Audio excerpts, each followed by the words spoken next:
Nas on the beat.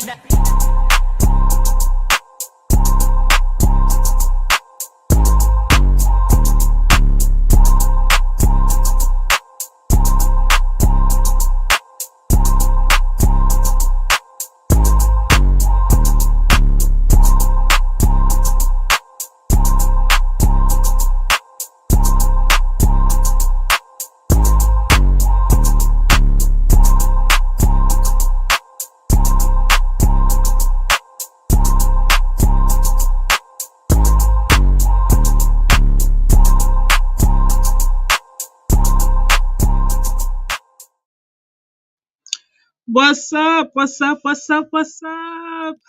All right, there we go. There we go. Cheers He to in the week building. 17. What's up, you guys? Welcome back. Welcome back. If you guys don't know, right? Notty always has his shades off when we first hop on here, right? And then I thought today was going to be the one day that he let y'all see his eyes, right? See what's going on behind the eyes. And as soon as I hit the intro, he put them on. I was like, dang it. I thought he was going to let y'all in. Let y'all see his eyes and everything today. I didn't know. I didn't know you wanted to see my eyes today. I was like, we're going to see his eyes today. Oh, snap. It's a special Monday. Yeah. But no, you went back. You went back. Yeah. Maybe for week 18, y'all. Maybe for the finale before we get we to in week 17, right? Yeah, week 17. Okay. Week 17. So how you been though? Before we dive into the how you been? Oh, I'm good. I'm good. You know, Christmas was good. How was your Christmas? I mean, it was another day. I don't really celebrate Christmas like that. Did you have fun though? How was it? How by myself pretty much the whole day. I got some Uber Eats and I congratulations. I played PlayStation 5 and I was just chilling. Hold on, congratulations. What happened? Did you do something out? Tiffany PNP from Portland. What's up? I know you're a big Chiefs fan. I'm sorry, we probably ain't gonna talk about the Chiefs tonight, but they're done. I appreciate you being here though. Done. Put a fork in them. That's it. They're done for right now. Do you have any special plans for New Year's? New Year's is in what? Maybe 2 days now? 2 days now? 3 days? New Year's is in March, April, sometime like that. But no, I don't do the whole switching from. So you December go out, to get a little 2-step in No, I don't. It's just another month for me. I just you know what they say. Sometimes it's in the Bible in the Book of Solomon. Says sometimes it's better not to know too much. Okay. You know, so you don't have. Do you make like any like crazy resolutions? Not crazy, but no. I'm saying the problem is I understand why they celebrate New Year's on January 1st instead of when the year is actually new in springtime. Oh my. Okay. Right. So it's really about Janice, but that's not here nor there. We talking football. I don't want to educate the people today. I'm like, you gonna put us on to something new? It's only gonna ruin. Like my mama just found out the other day because she went to a Christmas party. She went to a Christmas party and they were playing trivia games, and so they asked her what's my mama. Oh, okay. And they were playing trivia games, and one of the questions was what's the first zodiac sign, and it was like Aries, and she was like, when is that? And I was like, it's probably in March or something. Probably when the year starts over. And April. When she did her research, she was like, but we've been doing January 1st. I was like, Mama, I've been trying to tell you that's all wrong. That's some these folk, they celebrating the goddess of Janice. But you got to understand that. So, you know, like I said, that's not here nor there, but no, I don't celebrate January 1st, you know. Okay. Other than just giving the Most High another day to praise him. You know, I have honestly this is my first time ever hearing that, honestly speaking. So on a different podcast, you're gonna have to let me know exactly what's what. Because I feel like I need some new lessons or something. I don't know what's going on, y'all. I'm trying to fix my light for y'all real quick. So all right, you guys, we're gonna get right into it, okay? Because we just watched the Falcons surprise us and get that win against the Rams. What are your thoughts on the game? Were you expecting the Falcons to win? I was not. I was like, oh, the Rams got this. Easy win. I'm like, oh, wait. No, 14-21. Then I look back, and I was like, oh, wait, 17. Hold on. We got a game. Right. Well, I didn't pick the Falcons to win, but I'm not surprised that they did win. You're not? Why not? I am. Because the Falcons play really well on Monday nights. They have, like, That was a stat that I saw a few weeks ago. I mean, not a few weeks Mm-hmm. ago, but when they beat Buffalo on Monday night, and Oh, don't bring up that game, please. right, Not and what happened to Buffalo but the yesterday. stat was like the Falcons had one of the best records in the league when it comes to Mm-hmm. Monday Night Football. Mm-hmm. So it let me know that for whatever reason, They show especially up when on they're Monday. down in the, especially when they're down in the Mercedes-Benz Dome, Mm-hmm. the Falcons play really well on Monday night. So I thought the game would be close. I didn't think the Mm-hmm. Rams would blow them out, but you know, that pick six, that pick six changed everything. So Mm-hmm. and Matthew Stafford threw 3 interceptions tonight. That's just so uncanny for him.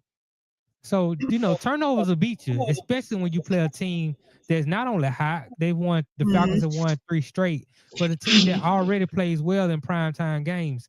So Mm-hmm. I'm not surprised the Falcons was, but no, I didn't have them picked to win prior to the game.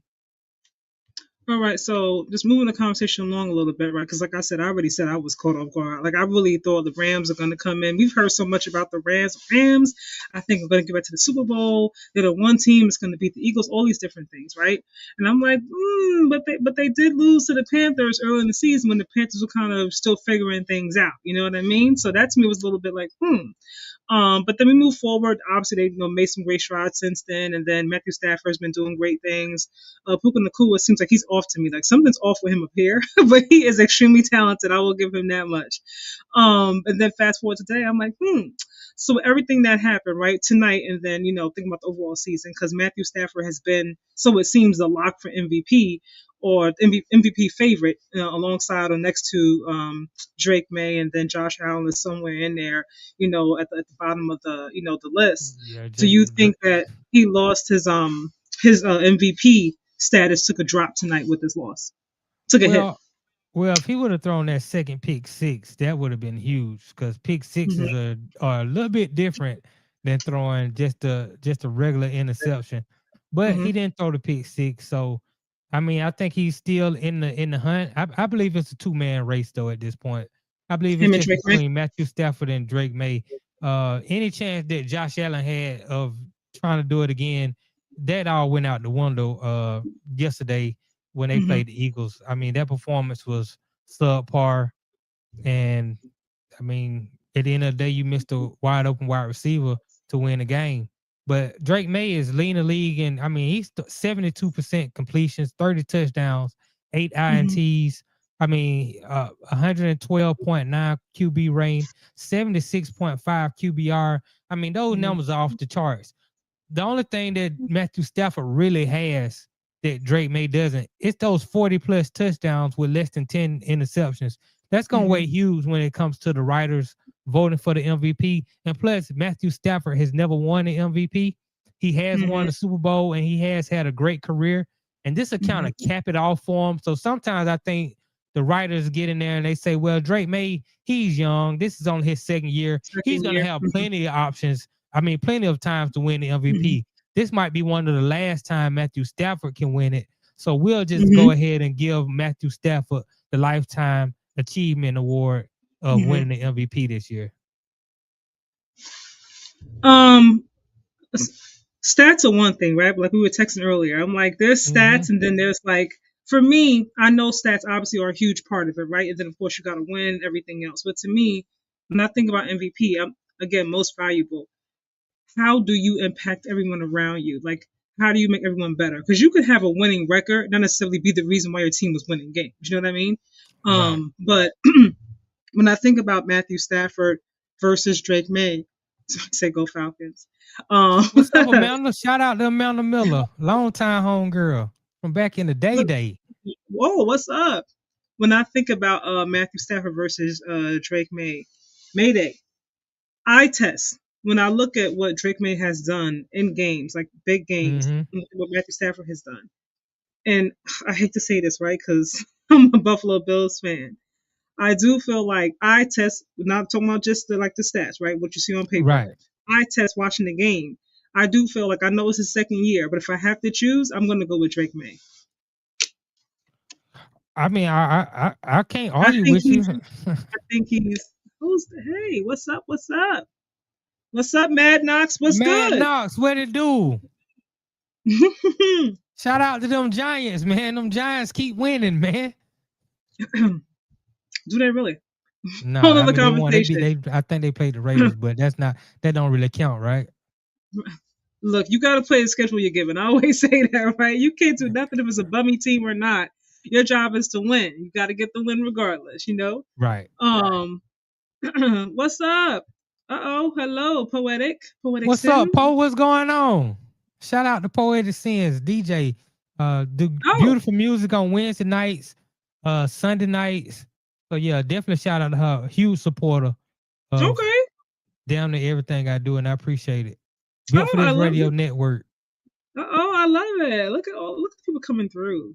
Notty's friends and everything. I love it. I love it. I love it. Look, I do feel like even with what happened last night, today, excuse me.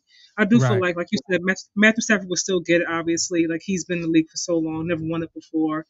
And how many more years will he still be here playing at this level? We don't know. You know, like Drake May second year. Let's see what he does in year 3, 4, 5. So you know, those kind of questions go into it. But I do feel like I think it's well deserved this year. And I hate to say it as a Buffaloes fan. I hate to say it, but It is well deserved. I mean, his numbers. I mean, outside of the touchdowns, I think Matthew Stafford has maybe 10 to 12 more touchdowns than hmm Drake May has, but passing yards are similar. Drake May has a higher completion percentage. The QBR is hmm similar. I mean, this MVP race really could come down to the last week of the season. Drake May at just this had a point, why is he even playing Drake May? I mean, Bills lost, so there's no because need they're to even trying to get compete the with number that. one seed in the whole playoffs. They're trying to get that first round bye. Got And you. so they still have something to play for. And if he can pull that off, hmm I mean, you look at the game Drake May had yesterday. Yes, it was against the Jets, and the Jets are at the bottom of the bottom. But 5 touchdown passes, I mean, that's just phenomenal. And I think he only had 3 incompletions the whole game. This Well, could like you come said, down they to were they the were playing the Jets, I mean, so they what's were playing the Jets, but it's still 5 touchdowns in the NFL game. But it was the Jets. I'm just saying this could come down to the last game of the week. I mean, Stafford could have to play well this week. I hmm don't even know if the Rams, I have to look at their situation. They might not even play their starters too much next week. So if you It just makes say sense. if we just end it today, I think they will give it to Matthew Stafford again, a lifetime I think so achievement too. award. But if hmm Drake May wins the MVP, it's well earned. Nobody can argue with that. I think people will argue with it because they'll go by obviously the stats. You know, Matthew Stafford has this many touchdowns, so on and so on and so forth.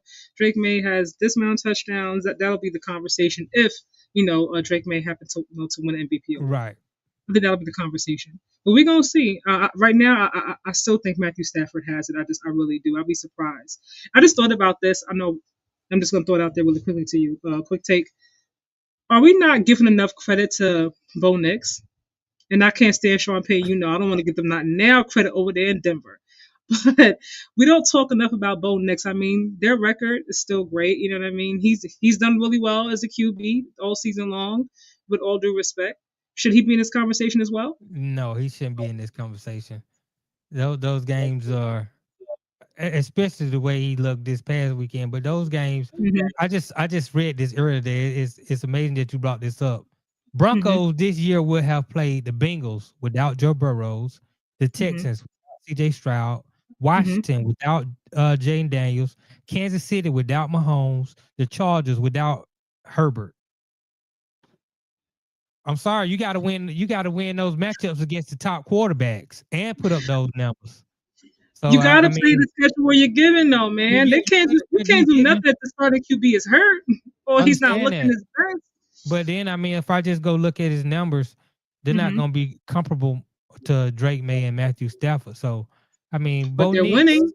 yeah, the We go deep, about yeah. winning versus losses all the If time. we We're can like, give they if we can won. get if we can get MVPs to defenses, I definitely say Denver has they have the MVP at defense. Them are the Houston Texans. I would say Texans if we go on defense. I'm like, give it to the Yeah, Texans. yeah, Bo Nix, I mean, he's not even at 4,000 yards passing, 25 touchdowns to 11 picks. Mm-hmm. 64% completion percentage. That's not bad. But when you look at It's not Stafford, bad. 66% and Drake May 72%. I mean, I'm pretty sure he'll get some MVP votes. Maybe he'll finish like in the top 5, Mm-hmm. but he's not there yet. He didn't put on that type of season. We gonna see. We gonna see. And we move along to the opposite side, right? Rams, because we're gonna go to the other side. Atlanta Falcons, obviously, they will not be in the postseason this season. Maybe next season, but not this one. They've won 3 games, and Captain Kirk beating, a very well coached, Rams team. Do you think he's earned his starting QB job back from Michael Penix? Well, you got to understand that Michael Penix probably gonna miss a lot of time next year. Mm-hmm. And so, unless the Falcons want to go spend more money to bring another quarterback in, which I don't think they will, I think they have no choice but to start Kirk Cousins at least early, and then he'll have an opportunity to win his starting position back. Because if you're winning, you got to ride that momentum. Even when Mm-hmm. Penix is healthy, if you're winning, you ride that momentum. But if you're losing and Penix is healthy, then you got to go back to your young guy. I mean, again, I think sometimes we give quarterbacks too much credit for winning Mm-hmm. and too much blame for losses. The True. Falcons I agree with defense that. played great today. I mean, you Mm-hmm. turned Matthew Stafford over 3 times. Kirk Cousins played decent. He played okay. He wasn't great, and he hasn't been outside of. They played one game. He did play spectacular. He played Mm-hmm. great, but outside of that one game, I mean, he's just been not losing the games, and Well, so that's what we asked them to do, right? Don't as a QB. Everyone's not going to be a game changer. As a game manager, just manage the game, take care of the ball, take care of the ball. Do not lose us this game. Don't lose us the game. well, And when he's you done that. yeah, but when you're trying to win, when you talk about has he won his starting job back, you don't I win your mean, starting job back by not losing games. You win your starting job back by being the reason we're winning games. when I watched Michael Penix play, honestly speaking, I wasn't like blown away. Where I was like, man, like Captain Kirk, just ship him off. Like Oh his yeah, his, his yeah. his health is a concern to me. Was a concern even in college before he got to the NFL. No, to this level. So let's say if they both are healthy, fully healthy, beginning of next season. Depending on what happens, next week how this whole thing ends, how I guess how they look, in training camp. I'm not so sure that I wouldn't go back to starting Kirk Cousins if you're gonna keep him anyway. You know what I mean? Well, Now, you got to keep them because you're paying them. But if let's just say both quarterbacks are healthy, you got to hmm go back with Michael Penix because you drafted him in the top 10, and that's your future. And you have to continue to develop him. This was to that's the me, future. I'm yeah, concerned to then. me, this was Michael Penix's first year as a really a starting quarterback. He's a rookie. Yeah. Rookies need time to develop and get better. I mean, if we got rid of every rookie who didn't perform great in their first year, there's a lot of quarterbacks we can go down the hmm list that shouldn't be quarterbacks in this league. But I believe you got to give a quarterback an opportunity to hmm develop and understand the game and learn the game and let the speed of the game slow down. Michael Penix has great arm talent. That's one thing he does have. hmm He just needs time to continue to develop. And the Falcons He needs to special get team, healthy. yeah, yeah. I mean, he definitely has to be healthy. I mean, your availability is your best ability. But the hmm Falcons special team have been awful all year. I mean, they're arguably the worst special team in the league this year. They've had games going back to the first game of the season against Tampa Bay where your field goal kicker missed kicks. They're on their third kicker already this season because hmm they keep getting kickers that can't I kick a can't kick. field goal. Right. To win them games, they lost games because of their special teams. It's been a thing down here in Atlanta going even as far as 4 or 5 weeks back where the hmm fans have been demanding that the special teams coordinator get fired. Raheem Morris has stuck with him and said he hmm believes in him, but he probably won't be here next year if Raheem Morris is to keep his job. He's gonna have to let some heads roll and You think and Raheem especially Morris potentially can get fired potentially, but I think these last 3 games with the way the Falcons have looked, especially trying to on save him? defense, that I think the Falcons players they played hard even when the season was lost. I think the hmm Falcons Yeah. players saved Raheem Morris' job. I think they're gonna keep him for one more season, at least. I mean, based on how they're finishing the season, and given the fact that obviously, Michael, got hurt and everything else, I can see them giving him another season. I can. You know, it shows that your team is still fighting. You haven't lost ears in the locker room. So that all those things I think should go a long way. Although I'm not obviously in the higher up meetings, but I think he's earned this one more season. I think so. But we're gonna see. I think it's always unfair because it's like, well, give the QBs time to develop their rookies. It takes time, which it does take time, but they don't give the coaches that much time. It's like, look, you got to win games. And it's like, I got a Yeah, rookie. I'm trying to develop the rookie. Like it takes time. They go up and down. Some games they're great. Some games it's like, what the heck happened? Like, what are you doing? Don't. Why would you throw that? Like it's this whole up and down like roller coaster with the rookies. But at the same time, the coach is expected to win. yeah, So it's like I feel like it's unfair, because it's like I'm a coach. I'm gonna keep my job. Like these jobs are hard to come by, especially for a black coach. But then I'm trying to be patient with my rookie. So do I go back to right, my vet because I know I can? No, he can win me some more games, but he's the future over here. And right now, he's on a struggle bus. It's like I feel like that needs to be, or I wish it was on the same mindset. Like you got to give the coaches time to work and nurture. Everyone's not gonna look like correct. Caleb and Big Ben, in Hmm. Chicago, or how last season Jay and Daniels looked with Dan Quinn. Like it doesn't always happen like that. Right. And Arthur Blank has been evaluating.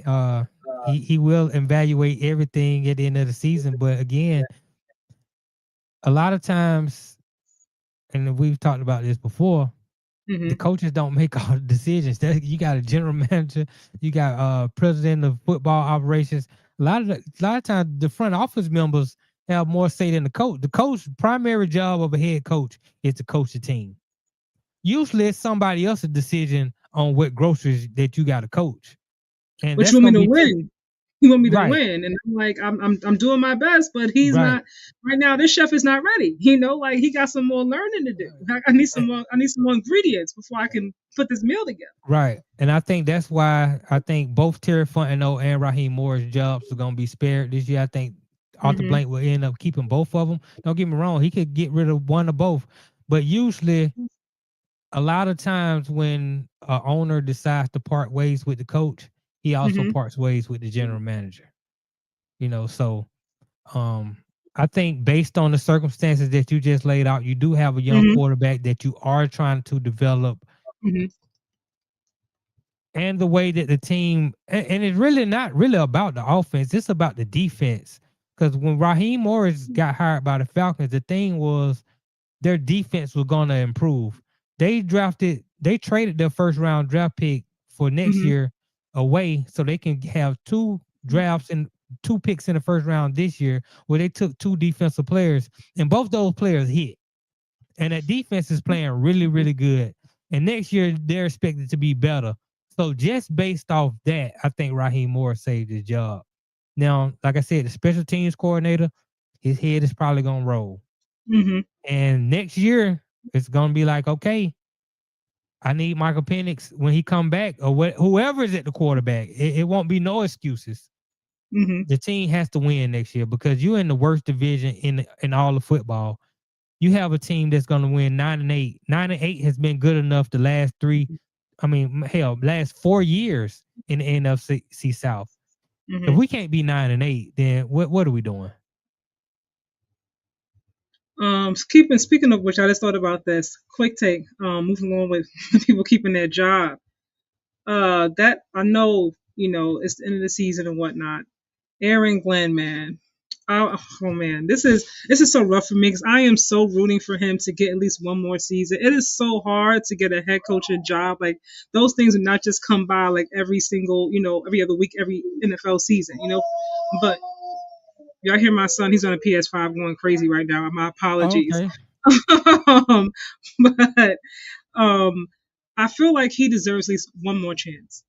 I know it's looked awful, awful, awful this season. It has been awful. Like that's just the only way I could describe it. Just awful. I can't think of any other word to describe it.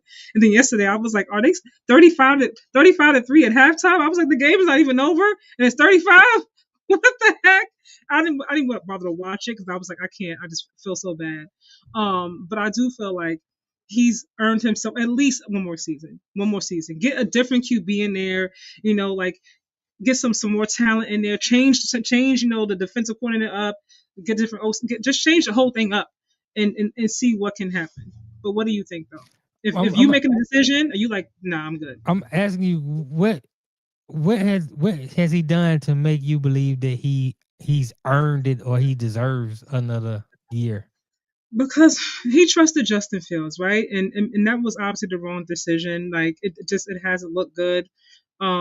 Justin Fields to me has like natural talent in terms of like athleticism, I would say. But it seems like, and I know it's been a while since he's been in the NFL, so he should have moved past where he is right now. But the fact is that he hasn't. So I'm like, maybe if you get a different offensive coordinator in there, like someone who can like spend some time with him, like, and just really, I don't know, find a way to utilize his strengths, for the betterment of the team and for him as well. I think it might be better. Like I think that I know Aaron Glenn is a defensive minded coach at first, but something was in this locker room. I don't know what it was or what it is. Something's going on. I mean, the penalties every single game, either you're coaching it, you're condoning it. I'm like, what the heck is happening, right? And like what's going on? And I do feel like because Justin Fields, like there were some games defense played decent enough to win the game. Like they're not a Texans defense by any means. Don't get me wrong, but or even like the Niners. But there were some games that they were a little just decent enough to win the game. I'm like, they need a better QB, and I do feel like maybe a different QB in there like might spark something. If it still looks the same next season, then all right, Aaron, you got to go. But I think we have to not expect a first-time head coach to come in and just change. It takes time to change a franchise around. Like it's not overnight, or even sometimes a one-season thing. Sometimes it takes a while to change the culture. When we think about when Dan Campbell first became the Pistons, think about Detroit, the Lions head coach, like they didn't go from being like the worst team, like the best team in that first season. Like it took you sort of making strides a little bit, but it wasn't like just this whole 360. Yeah, I mean it's rare. I mean it's happened. I mean what Dan Quinn did last year with Washington was great. Yeah, and then this season that might happen. Yeah, I mean he had quarterback issues this year, and also in Houston, their head coach, his first year with Houston, they turned it around and they made the playoffs with a rookie quarterback and C.J. Stroud. So it has happened, but it is rare to your point, and I believe AG will be back as the head coach next year because of two reasons. Even though I think he's in over his head, and I wouldn't be surprised if they did fire him, but I think he will be back because not only did they hire Aaron to be the head coach last year, they also hired Darren Moogie to be the general manager. So you got a first-year general manager and a first-year head coach. You knew that Justin Fields was a stopgap guy. That's why you only gave him a one-year deal. You don't have your quarterback. You're going to get your quarterback in this year's draft. And then that clock starts over. So really, I believe if they really want to be somewhat fair about it, you would get Aaron Glenn at least 2 more years. Because you're going to have a rookie quarterback. Okay. Right. Because you're going to have a rookie quarterback coming in next year, and you're going to have to develop him. Also, you got a lot of turnover with your roster. You got rid of Sauce Gardner and Keenan Williams, your 2 best defensive players this season. So you got to I didn't understand that. I was like, what are we doing? Right. You got to restock the cupboard there. Also, I don't like that Aaron Glenn got rid of Steve Wilks. Just didn't make any sense to me because he wasn't getting through with the players. Hell, half the old players you got to get rid of because they ain't no good. You can't win with them. Keep the proven commodity. Steve Wilks is a proven commodity.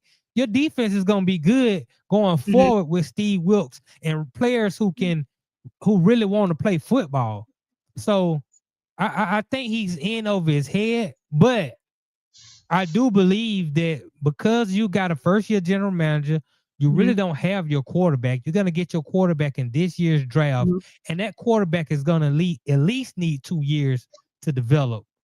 I think you get Aaron Glenn 2 years, but of course, going into next year, if it looks as bad as it did this year, like he's just way over his head, then yeah, I understand it. They'll probably make a change in season.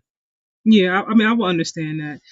Nasir, what's up? He said AG will go back. back to being in DC next season. I hope not. I mean, we've seen other coaches get more than one season, and I'm like, why? But they've gotten a few seasons sometimes. I'm like, this been long enough now. It's time to make a change.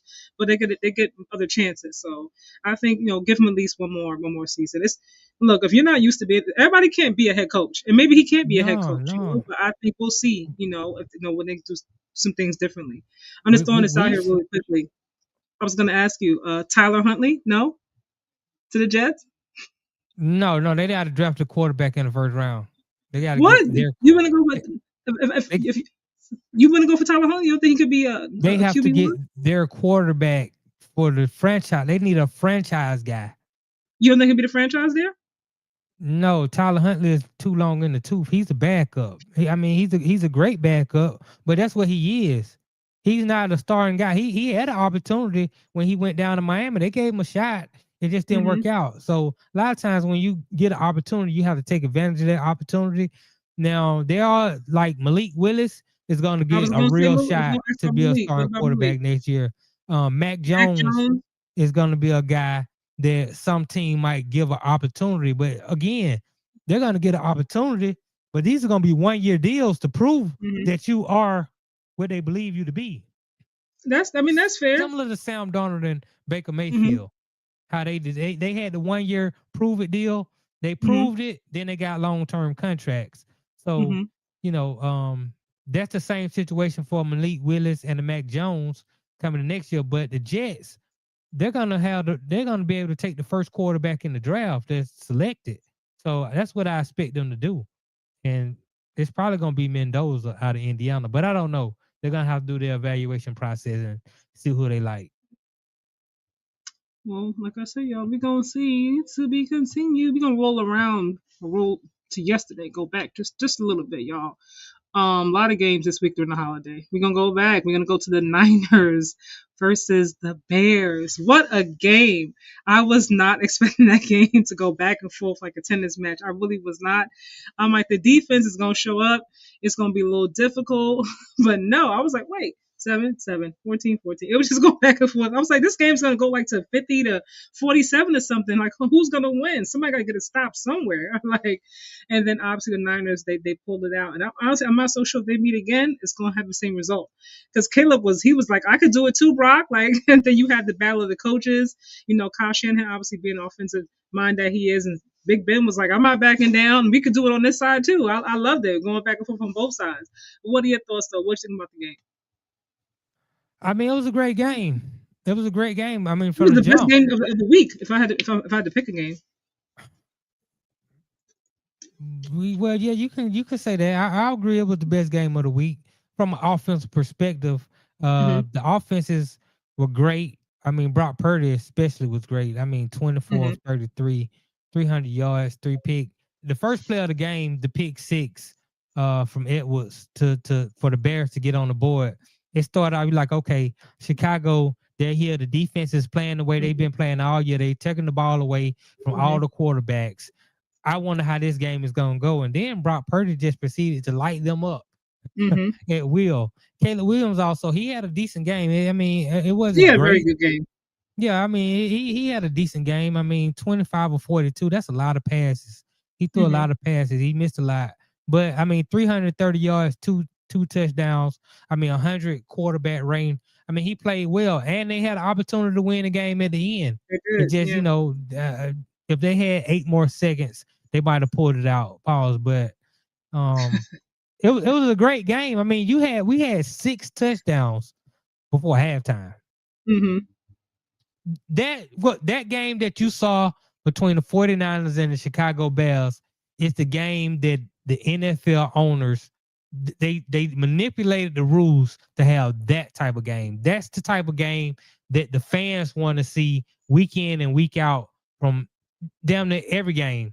That's the kind of excitement they want. So they gave NFL fans everything they wanted last night with that game. Great game. It really was. And I posted on my channel about after the game. I was like, I got to put some more respect on Brock Purdy. We heard for so long, like, oh, Brock, Mr. Irrelevant, the third string QB. He's a Mm-hmm. system guy. It only works when he has his weapons. Without his weapons, he's not good enough. He can't get it done. All these different things. And this season, it's been a lot of ups and downs. A lot of turmoil. Within the team, Yeah. injuries. From their like their core. Like their core. Between Warner and Bosa and Brandon Ayuk. I don't know what's going on with Brandon Ayuk. I don't know what's happening. I'm gonna leave him out Yeah, this he's done. conversation. George Kittle, wasn't there yesterday either. Him and George Kittle, they have a great, chemistry. He wasn't there either. And Brock, has been putting the team on his back and doing a hell of a job. Do you think, in your opinion, has Brock Purdy moved from game manager into the status of game changer, into the upper echelon of QBs who we I'm, think are game changers? I mean, there's no knocking being the game managers. The best quarterbacks in the history of the league are all game managers. Like Well, that people were offended though when Cam made that comment. People yeah, were that's like, because "Game people didn't manager, game changer." understand. For whatever reason, people are always offended by what Cam says because they don't Mm-hmm. understand. They're listening with their hearts and not with their ears. Mm-hmm. When Cam said game manager, he wasn't using the game manager in a negative context. He Yeah, I was know. trying to explain to people the difference between a game changer and a game manager. Cam was a game changer. He was a Mm-hmm. guy who ran the football. He threw the football.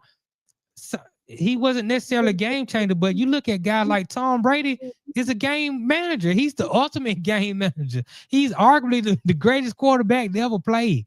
Like there's no knock in being a game manager. So I talked to you earlier this year. I said when Lamar Jackson understands how to manage a game instead of Mm-hmm. always having to go out there and be Superman and win. Same with Josh Allen. Sometimes I just need you to be able to manage a game because sometimes you try too much and you do too much because you feel like you have to do it and it's all on you. And then you make a critical mistake or you turn the ball over or you miss a pass when really you need to sometimes just manage the game, get the ball in the hands of your weapons. I mean, you look at Christian McCaffrey yesterday, 23 carries, 140 yards and a touchdown. That's help. That helps Brock Purdy. Of Like, course, so yes, we Brock got to get him the Purdy, ball though. right. And I believe Brock Purdy is I think he's a really good quarterback. I don't look at him as I think he's top 10 easily. I've thought this, but at the same time, the Kyle Shanahan system works. It's worked for So every do you? quarterback So that he's would had. you Matt say? Ryan won the MVP Uh-huh. and went to the Super Bowl in their offense. We So saw you, Mac your mind Jones. hasn't changed. You still feel like it's more Kyle Shanahan and his system than Brock Purdy's talent. Yeah, but that's fine because all great quarterbacks are system quarterbacks. No, I'm So asking. Do you feel like it's more Kyle Shanahan's system than Brock Purdy's talent? that's a tough question to ask. Yes, I do You because got kind of quiet. I'm gonna tell you why it's tough because I can see it. I can see the argument from both sides. We saw Mm-hmm. Mac Jones, who looked abysmal in New England. He went down to Miami and he looked abysmal in Miami. And then you come in and you step in for hurt Brock Purdy early in the season. And now we're talking about Mac Jones possibly going somewhere else and having the opportunity to start because he played so well. So that's that system. But at the same, I mean, yes, Jimmy Garoppolo went to the Super Bowl in that same Porn system. star Jimmy. I Right. The can't only unhear that. quarterback who didn't succeed in that system is Trey Lance. And we haven't I forgot about him. right, we haven't heard from Trey Lance because maybe he's just not a good quarterback. Because the truth of the matter is, I don't care how good your system is.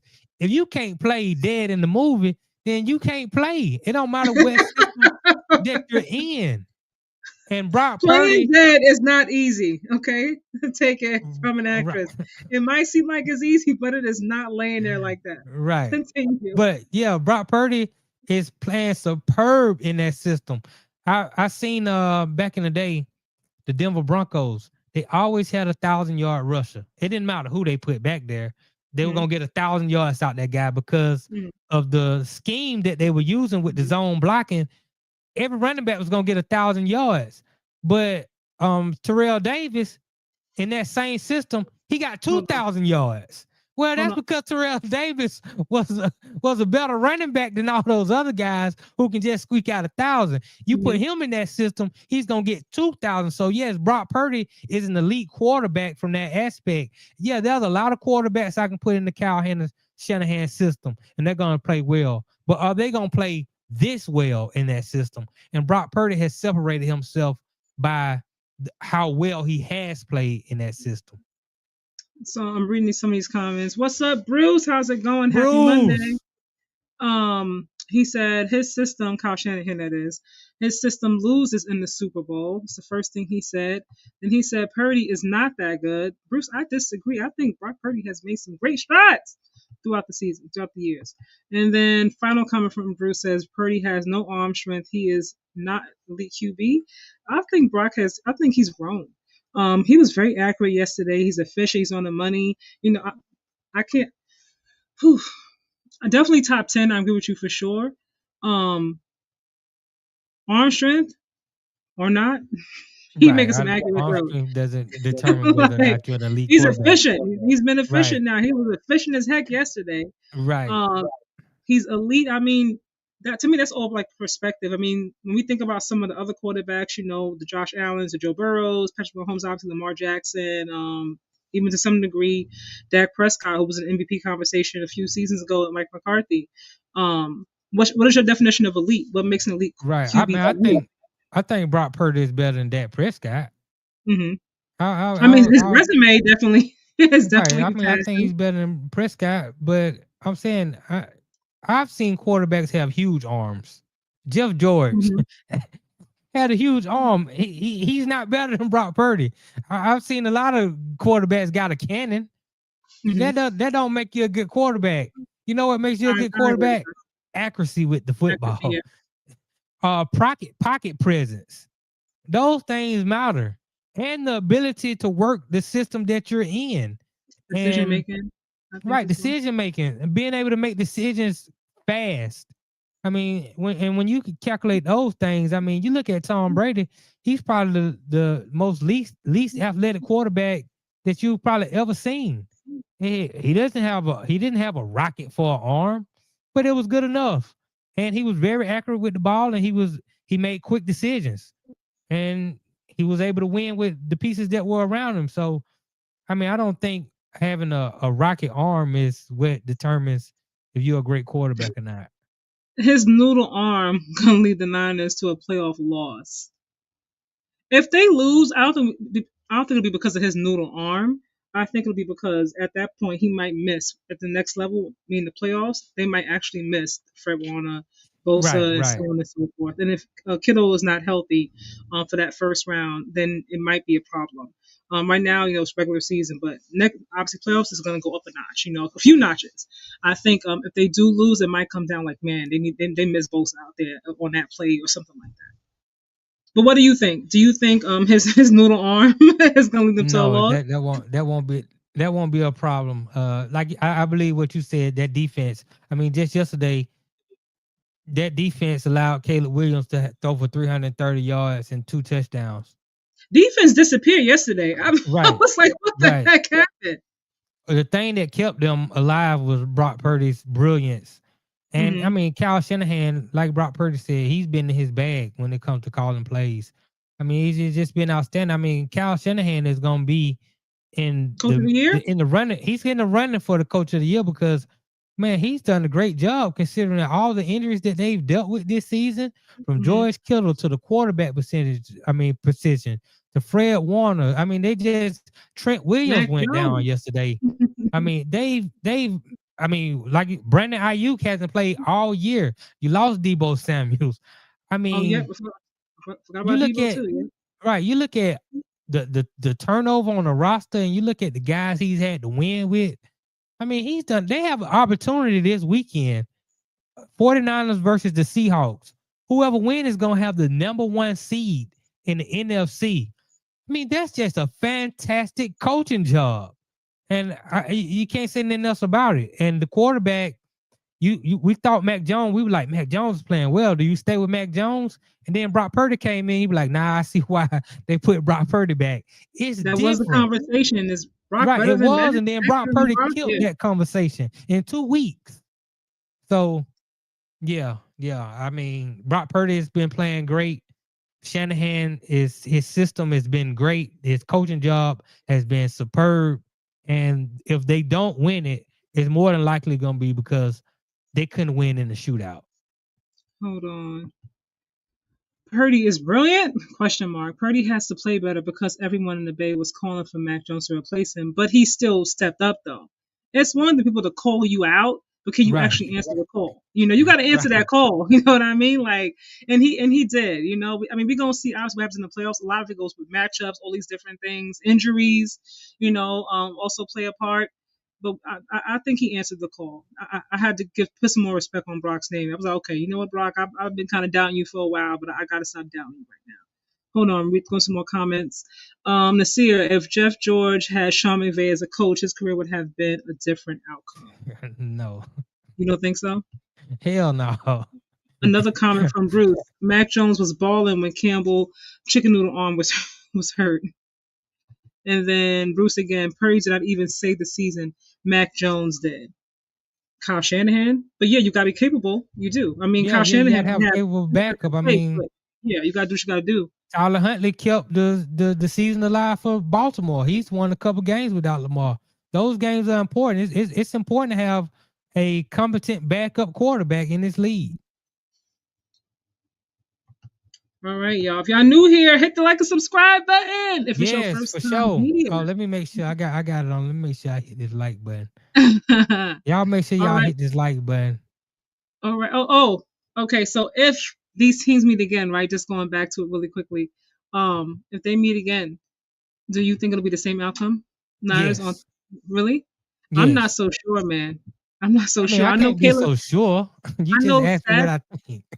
No, I'm just saying. I know, like stats. Obviously, Caleb, wasn't as efficient as Brock and things of that nature. But right, Caleb was right there. He hung in there. Like if we didn't know the stats, if we just watched the game. We didn't know anybody like how many like in terms of completions, who was what. They were going toe to toe. Do we need to put some more respect on Caleb's name? Let him earn it. Let him earn it. He has plenty of time to get that respect put on his name. He got plenty of time. The playoffs is it's personal with you. No, it's not personal. Yes, it is. It's not personal because you already know. I've told you even yesterday. I say, man, that Caleb Williams has elite arm talent.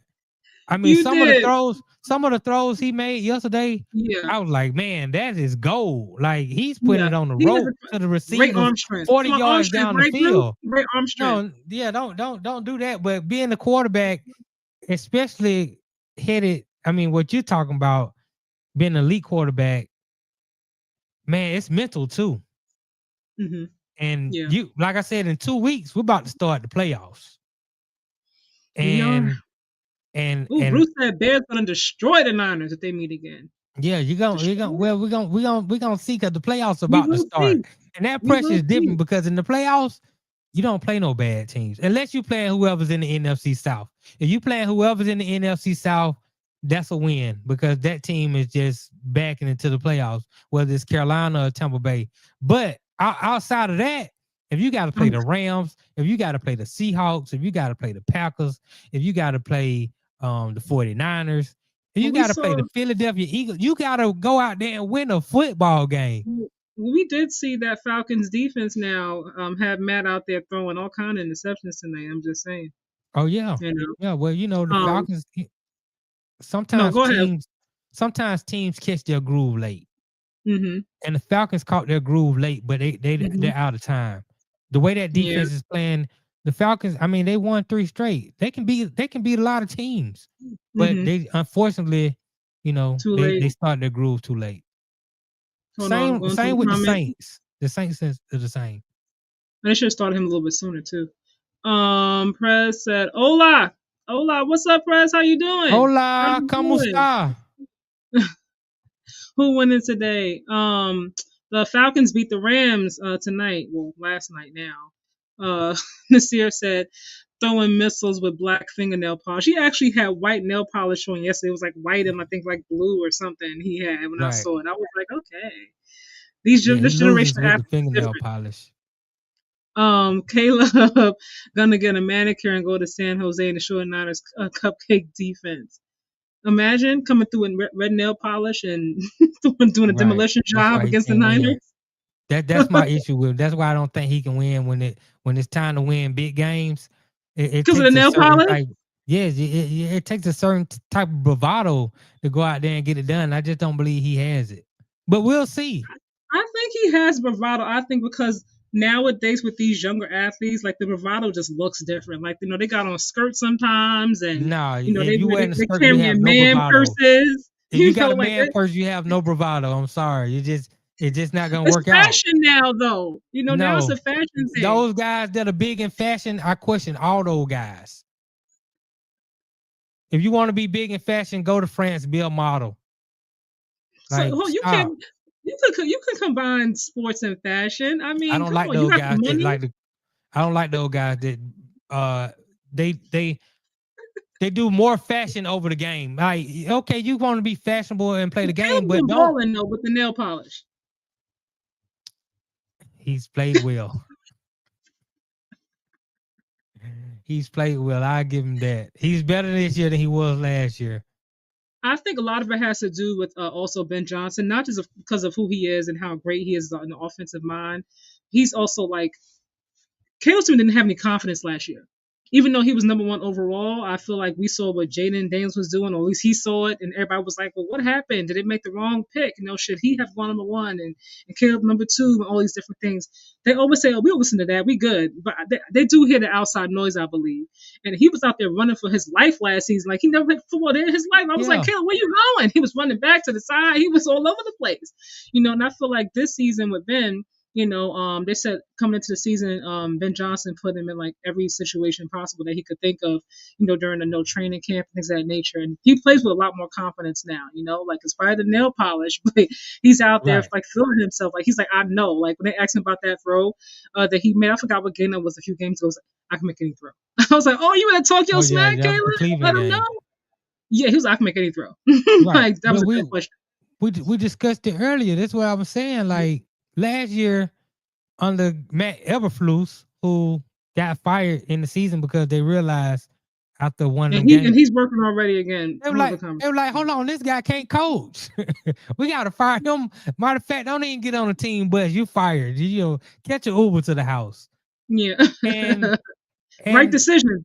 Right. And Caleb Williams last year had no offensive system. Ben Johnson brought an offensive system with him.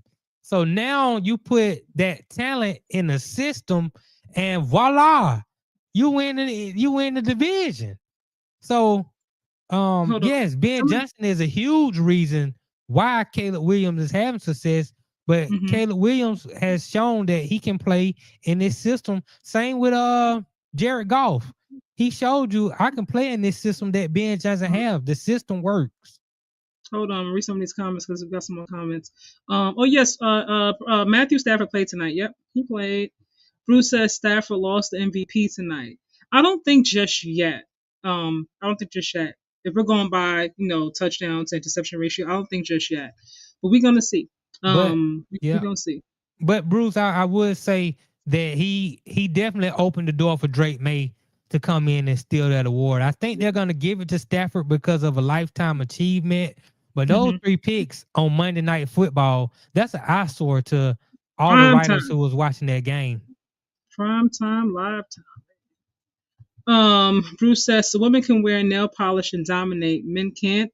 Robin was doing it in the 90s. He was balling.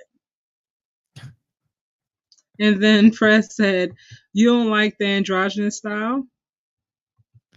Let me address Dennis Rodman. Dennis Rodman. Oh, no, let me go back. Okay, go ahead. Dennis Rodman was a made man before he started wearing nail polish.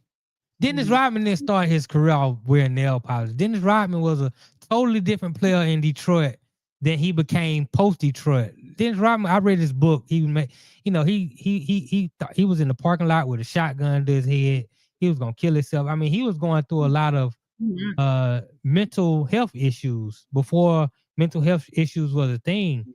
And he just went wild. He had already had 3 championships before he went wild. He did start wearing dresses the wedding dresses, and he color his hair every week.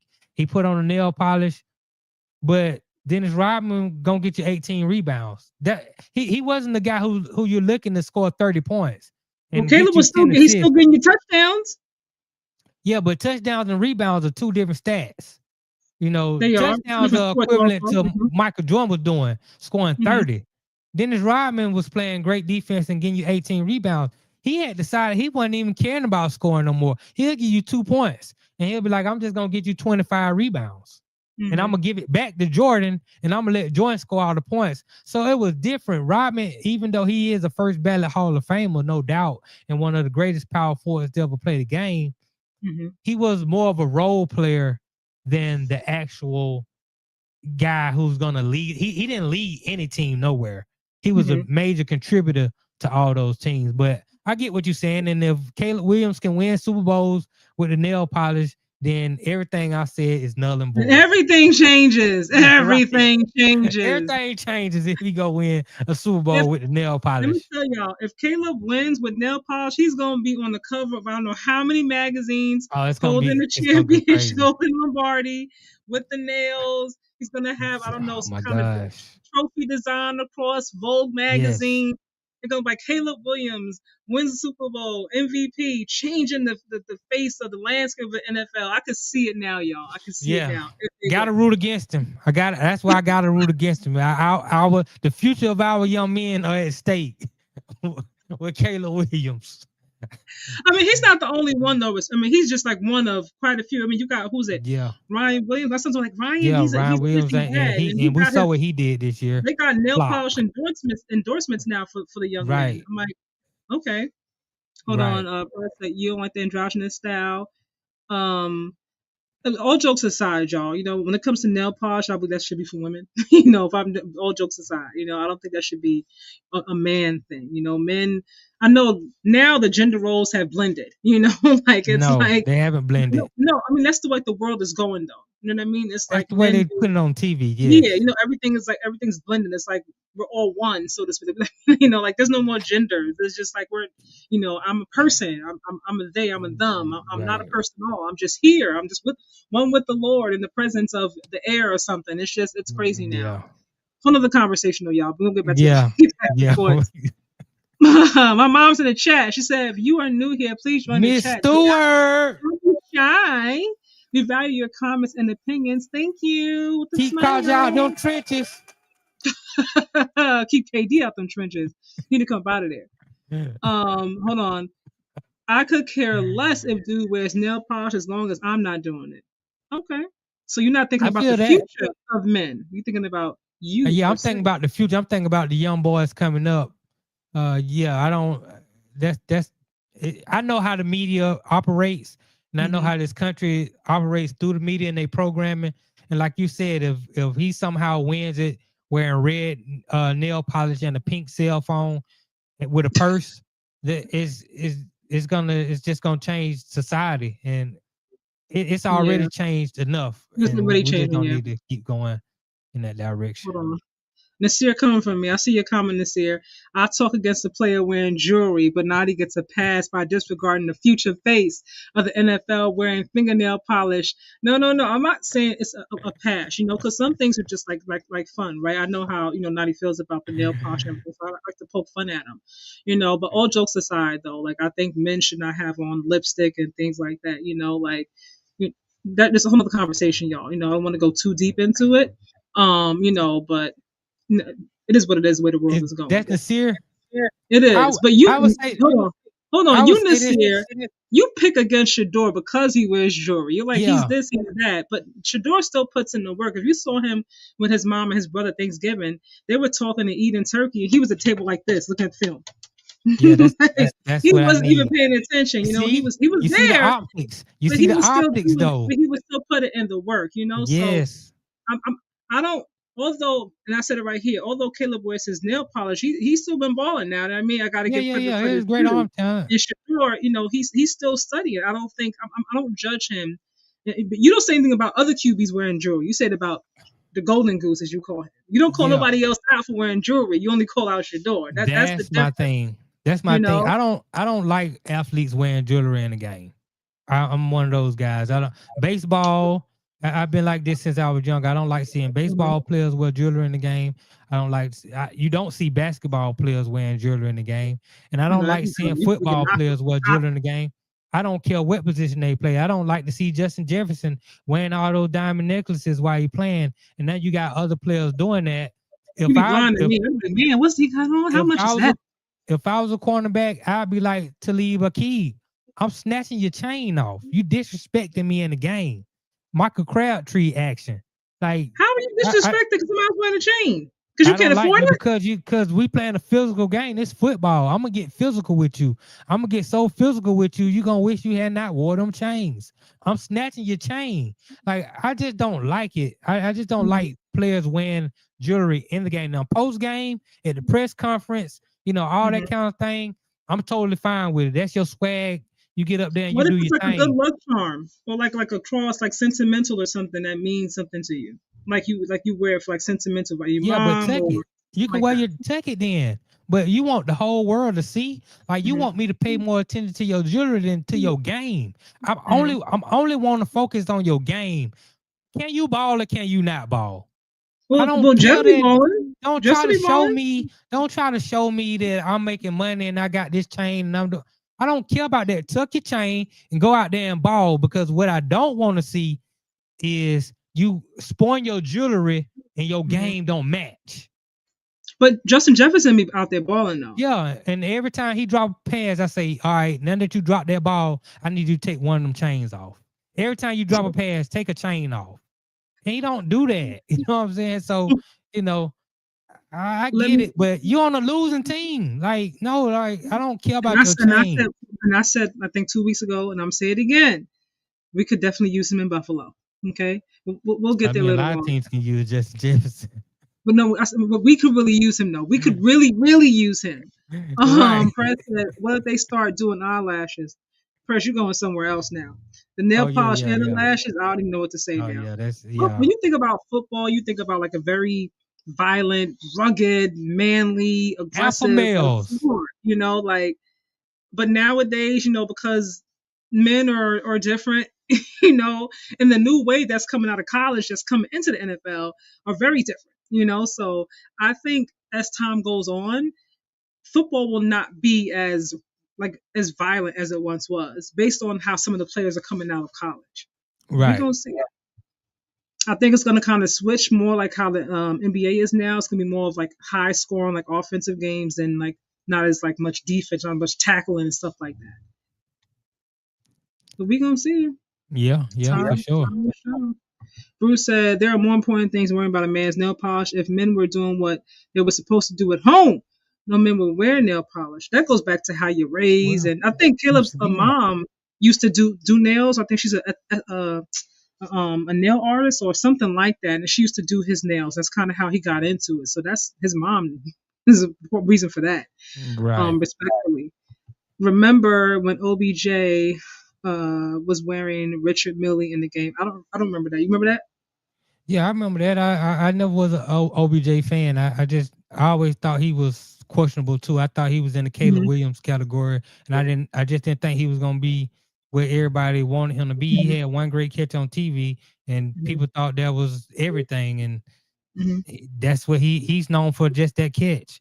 But he wasn't really alpha enough, in my opinion, to be a great football player. Hold on. Marie's comments, then go on to the next topic, y'all, real quick. I'm just gonna read these out. This was from Bruce. Most of these men do not have their fathers in their lives. If we knew everything about athletes, vices, and weird behaviors, we would not support not one of them. Depends on what you're into, Bruce. Yeah, I mean, Hold on. I just want to go through some of these really quickly before we go on. Save your thought real quick though. Press said Jackson Dart wears jewelry. He just Jackson Dart got a lot of swag. I like Jackson. I really really do. It should be exciting for New York next year for Giants. Maybe the Jets too. We're gonna find out. Aaron Glenn do some big things. The Giants and Jets. We could have two great teams. Dion, MJ, Serena wore jewelry on the field or the court, and they won. True, true. Press LOL. I smell a Cowboy fan. Oh, who's the He's not a Yeah, Cowboys fan. not that Cowboy. I He's don't never not. remember MJ wearing jewelry in the game either. But He is maybe he not a had that little Cowboy. small little necklace. And then the seer said OBJ was dominant, big bold print, for at least 2 to 3 years. All He right, had you two guys. good years in New York. All right, you guys. I'll move on, and I hate to talk about this. We're gonna go from high flying, great offensive game. We're gonna go. Oh God, to my Buffalo Bills versus the Eagles. I'm gonna let you go first because I'm still pissed. Go. What do you think about this game? Uh, I can see it from both sides. Honestly, and I'm a Philadelphia Eagles supporter. I was disappointed. I was very proud of the defense. The defense played lights out. They played great. Um, Yeah, they we were played just great. they But their out offense, physical I us. I haven't mean, we were just embarrassed. I haven't been impressed with the Eagles offense for the last 7 to 8 weeks. Hmm. I haven't been impressed with anything Jalen Hurts has done over the last 7 to 8 weeks. I just don't believe that even though I picked Philadelphia to go to the Super Bowl and win it, Hmm. it's very difficult for you to win it when you're playing just one side of the football, one phase of the game or two Hmm. phases, because the special teams played pretty good too.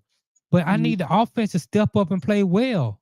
And it's too many second halves of games where they score no points, where Jalen Hurts has less than 50 yards passing. Total offense. I think they had 14 yards total offense in the second half. Come on, that's Something pathetic. like that. That's terrible. And for the Buffalo Bills to lose to a team that had those type of offensive numbers in the second half, that's just terrible. Hmm. So this game was Did you leave the this game feeling? Well, you already answered the question. I was going to say, did you leave this game feeling, um, I guess, better about the Eagles and their ability no, to still win games like this, or no, feeling worse about the Buffalo Bills? no. I felt worse. This game was the antithesis of the Hmm. Chicago Bears versus 49ers game. Hmm. This was the trash game. Yeah, it definitely was not It exciting at all. wasn't. It wasn't what the Niners and Chicago Yeah, Bears was. This was the but we exact expected. We thought it opposite. was going to be a crazy game for sure. Right. Now, I would give Buffalo Bills defense. Buffalo Bills defense played great yesterday. Philadelphia Eagles In defense that second half, played they did. great, but the offenses, come on, they were putrid. And Um, it just, I'm disappointed as an Eagles supporter. I'm mhm. not happy about anything I saw from that offense yesterday. It causes me to be discouraged. I think honestly, like when it comes to a game like this, because the Bills still were able to hang in there and they still had a chance to win this game or tied and go to overtime, which I think they should have done. Oh my God. But nevertheless, we can't go back. We can only go forward, right? But Right. revisiting this game, Eagles obviously started off well in the first half, and then they just said, "We good," in terms of offense. I got to give the Bills defense some credit because we're always talking about the defense not being that good and being questionable, especially me. But the second half of the game, they stepped up. They held the Eagles scoreless. In that second half. So shout out to them for doing it. It was rain, it was cold, it was a lot. When Josh slid, I was like, look at all the water on that freaking field. I was like, somebody's gonna get hurt because of all that water that was on the turf. I was like, man, this is kind of crazy. Um, but even with everything that happened, they still had a chance to come back and win that game. So I'm not completely discouraged, but at the same time, I said a few like weeks now. What happens when James Cook is not having his best game and they're doing a number on Josh, and they did. They were so physical with the Bills, the Eagles defense yesterday. They didn't know what to do. Like the Bills were like, wait, the offense was like struggling. I mean, and I really feel like they need to get somebody else there. And I mean, so much has been said, like, well, man, the Bills don't. Josh doesn't have Patrick. He doesn't have Lamar. Well, it seems he might not have Lamar. We'll talk about that later. And Joe Burrow's not going to be there. This is the year. Like, this is the year This is the that year. Josh has to do it. When you think about Right. some of the talent that's out there, that Texans defense, and not so much CJ, but that Texans Hmm. defense. You think about the Patriots, although that can go either way because the Bills also, they beat them as well. They split the season. Bo Nixon and the Bronco defense is out there. Like it's not like there's nobody else. I think it's a lot more talented teams with like really, really Oh good yeah. defenses this season. So I don't know if it's gonna. I know the expectation was Josh, you got to do it this year. Or it's never gonna happen. I don't know if it's gonna happen right now, and I was just really disappointed. I feel like sometimes Sean McDermott, I'm like, dude, you see the offense has been struggling this entire game. And I know that the Bills they had momentum, going down the stretch, but the offense as a whole for the whole game was struggling. They were on a struggle bus. Kick the freaking field goal. Go to Right. overtime. Go to overtime. Like if the offense had been doing some different things, then okay, you got me, go for it. But when you're trying to hang in there and compete against the Patriots, go to overtime. Go to overtime and figure something out. Trust your defense to get a stop like they have been doing the entire second half against the Eagles. I thought it was the wrong decision completely in totality. Josh overthrew. It was, uh, I'm not happy, y'all. I I'm so think not happy. I think But Sean hold on. McDermott. Oh, I I was going think to say Sean. for the Go Go ahead. ahead. I'm sorry. Go ahead. I was gonna say for the Eagles though. For the Eagles, honestly speaking, I don't. I think the Eagles do some things by choice that we may not like, but the outcome is still a win. Like they're like, we're not gonna do anything to lose this game. Our defense is doing what needs to be done. So if our offense is not given and we're still hanging in there, then that's fine because we're still winning the game. So I think at this point we might just need to accept it. Now playoffs roll around, this might be what comes back to bite them in the end. But right now they're comfortable and they're complacent with their style of play on the offense. So like we're gonna put some points on the board and we're gonna have defense do the rest. And that's good enough for us to win. And they seem content with that. It can't be like that because the truth of the matter is Buffalo let them off the hook yesterday. Mm-hmm. I mean, Sean McDermott, I don't understand. Why are you leaving points on the board? I mean, leaving points off the board. Like that was a chance that they had the opportunity to kick a field goal, And Josh, yeah, and just like a tad you decide short. you want to go for it. You're in the red zone, of course, and you decide you're going to go for it on like 4th and 3 or whatever. I'm like, just take the points because Mm-hmm. Philadelphia offense ain't good. Just stack points up. This is not one of those games where, man, we got to score touchdowns to win. No, you don't have to score touchdowns to win this game. You can kick field goals and you can win this game. So when you take points off the board, that puts you in the predicament that you were in the end of the game. Now, I do understand what you're saying. Just kick the field goal. Let's go to overtime. That's a reasonable, thing to do. But at the same time, Sean McDermott got it right. He called the right play. The quarterback just missed the wide open receiver. He has to make that play again.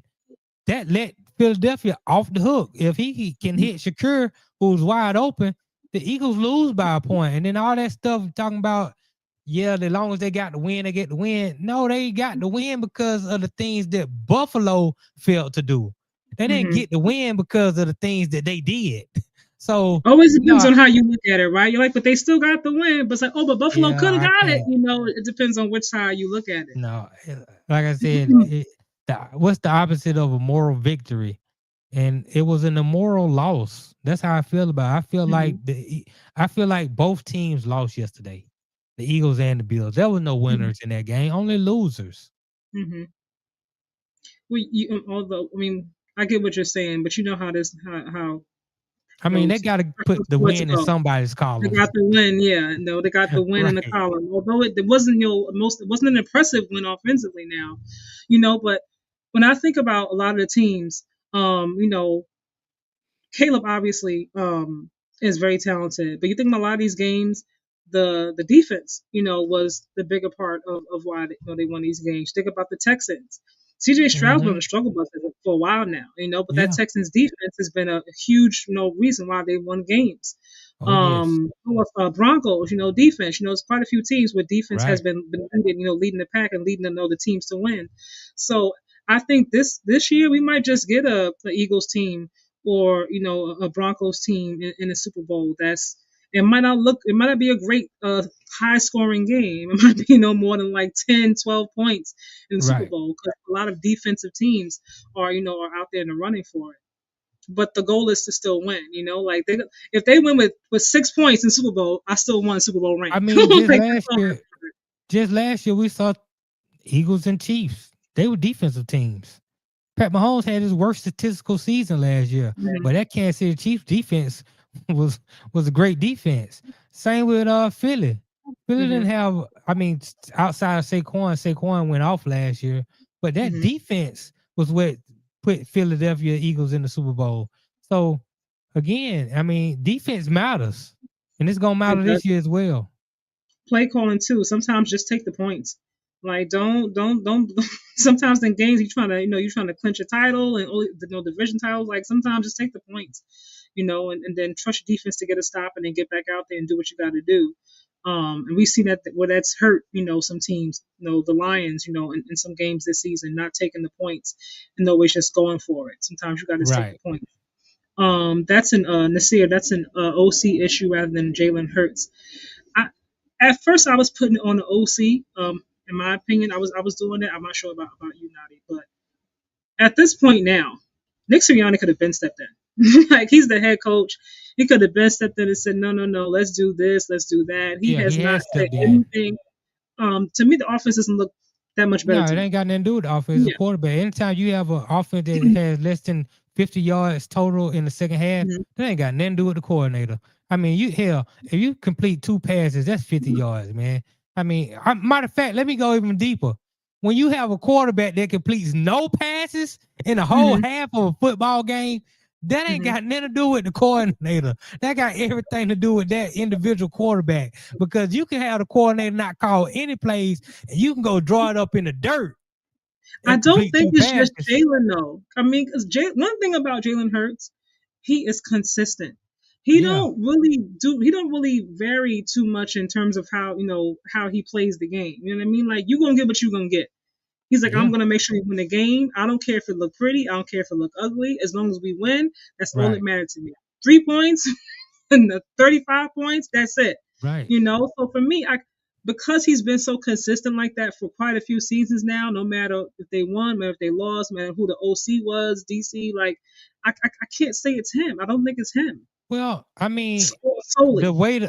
I'm saying the way the offense looks is him, but also the winningness contributed to him too, because when your defense is playing lights out the way the Philadelphia Eagles defense is playing, a lot of times I come on here, even with the Houston Texans, I say, CJ Stroud, just don't turn the ball over.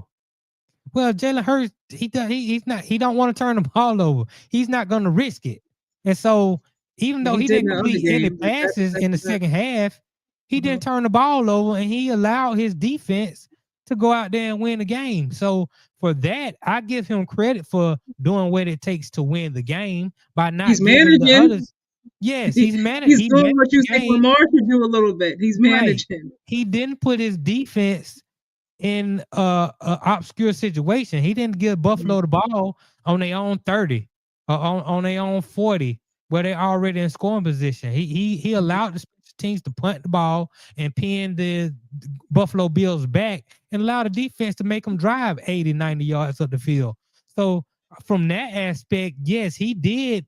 He showed winning intangibles, but when you talk about having no completions in the second half and having, I think they had 14 total yards of offense in the second half, that's because the quarterback just isn't lighting it up. I mean, at the end of the day, that's what it comes down to.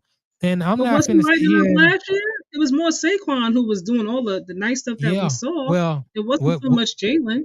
You're correct. Well, what happened with last year, Saquon was running wild, and now teams had to pick their poison. They were like, we're going to stop Saquon. We're going to put 8 in the box. Well, once they put 8 in the box, now, I mean, you're going to have either a wide open Devontae Smith, a wide open Goddard, or a wide open A.J. Brown. And it was easier and you seen how he dissected the Kansas City Chiefs in the Super Bowl. I mean, and he was Super Bowl MVP, and rightly so, because he played excellent in the Super Bowl.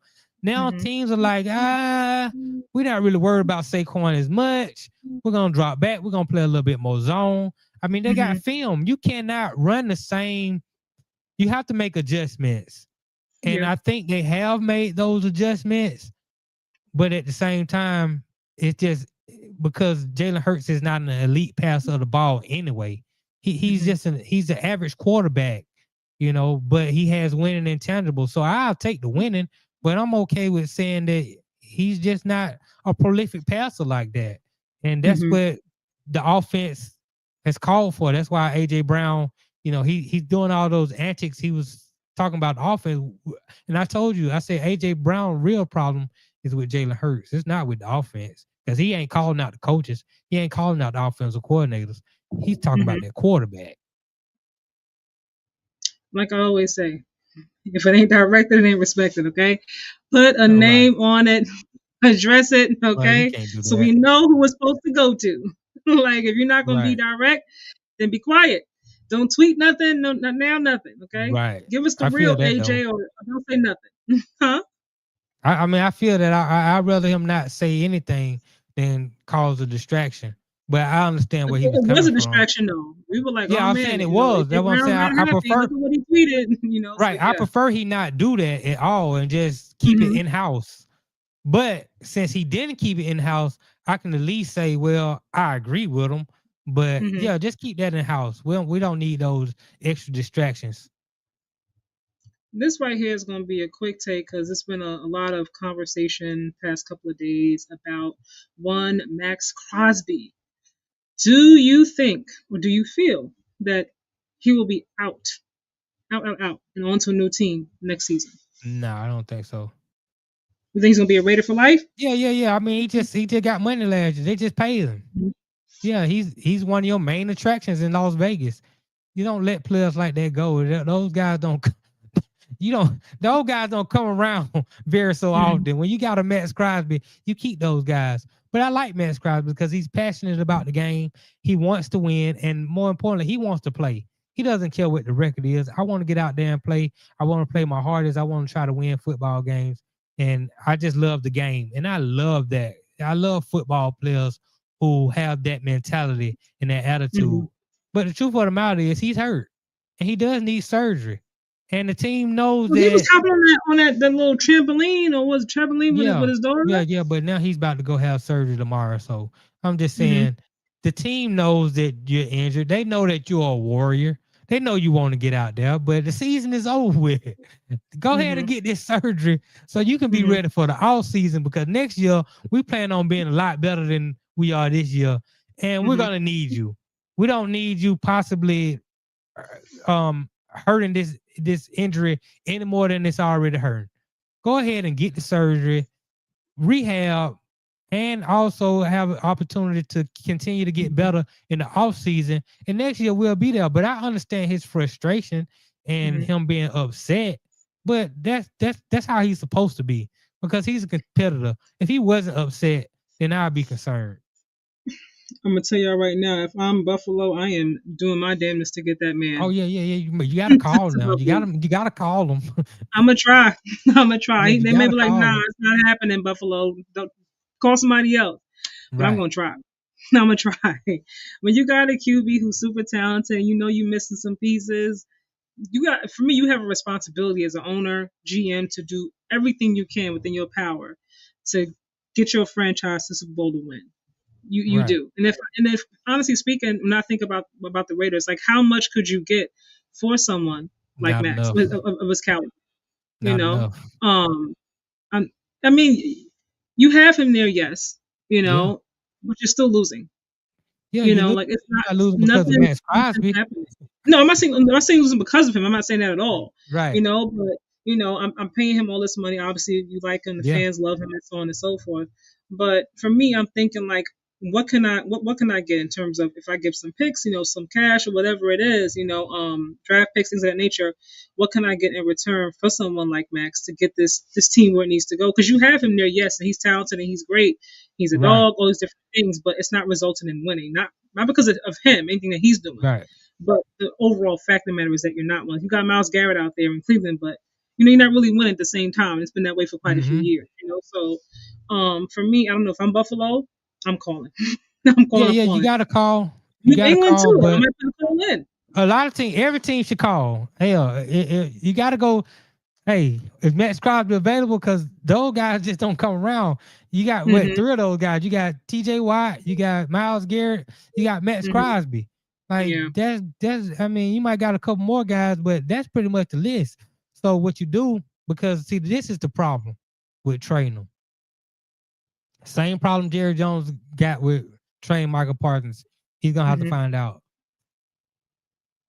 You can get a whole bunch of draft picks, but just Mhm. because you get draft picks don't mean you're gonna when you're trying to find another Max Crosby. That's what you're trying to find in the draft.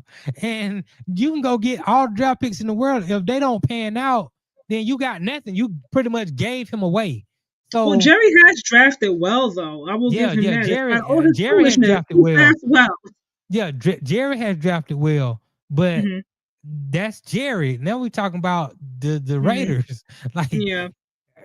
can you go out and get another Max Crosby? Now, if it was guaranteed, okay, one of these three No draft picks I'm gonna trade guarantee. because we're gonna get three draft picks. One of Mhm. these guys is definitely gonna be another Max Crosby, but I don't have to pay him right away. Then yeah, you Maybe go he make can that get you trade. two Jalen Carter types. Yeah, but you don't know if you getting Jalen Carter. You don't know if these guys who you Mhm. draft are gonna be good or not. Mhm. Sometimes your first round draft pick is a bust, but that guy Yeah. who you picked up as an undrafted free agent end up being a Pro Bowl player. You just don't know, and because I can't trade Max Crosby for an unknown when I already know what I have sitting right here in the building.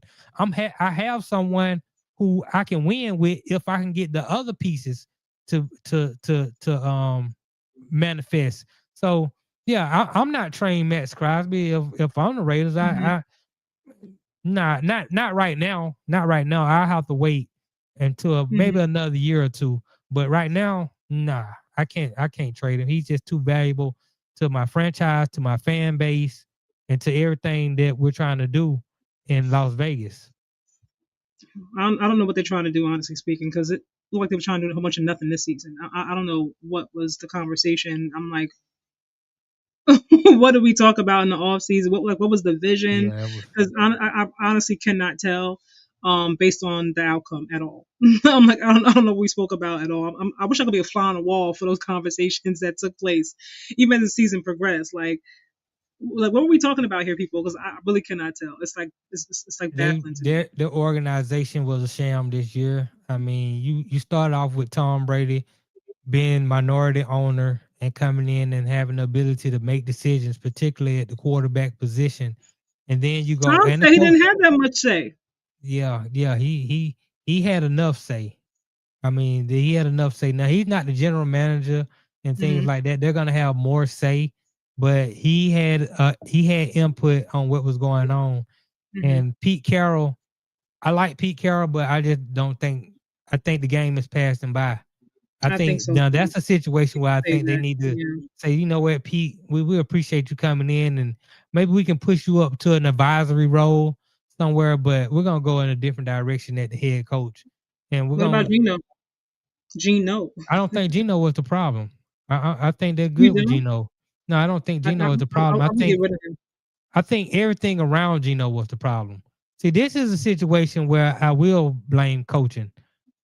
Clearly, Chip Kelly has never been a good offensive coordinator in the NFL, but Hmm. they keep giving him a shot because of what he does in college. He's good Hmm. for college when you run that spread offense and you doing all those gimmicky things at Oregon and all that. Yeah, that works in college. That don't work Hmm. in the NFL. Stop bringing Chip Kelly in to be your offensive coordinator. It's proven not to work. Um, Pete Carroll again.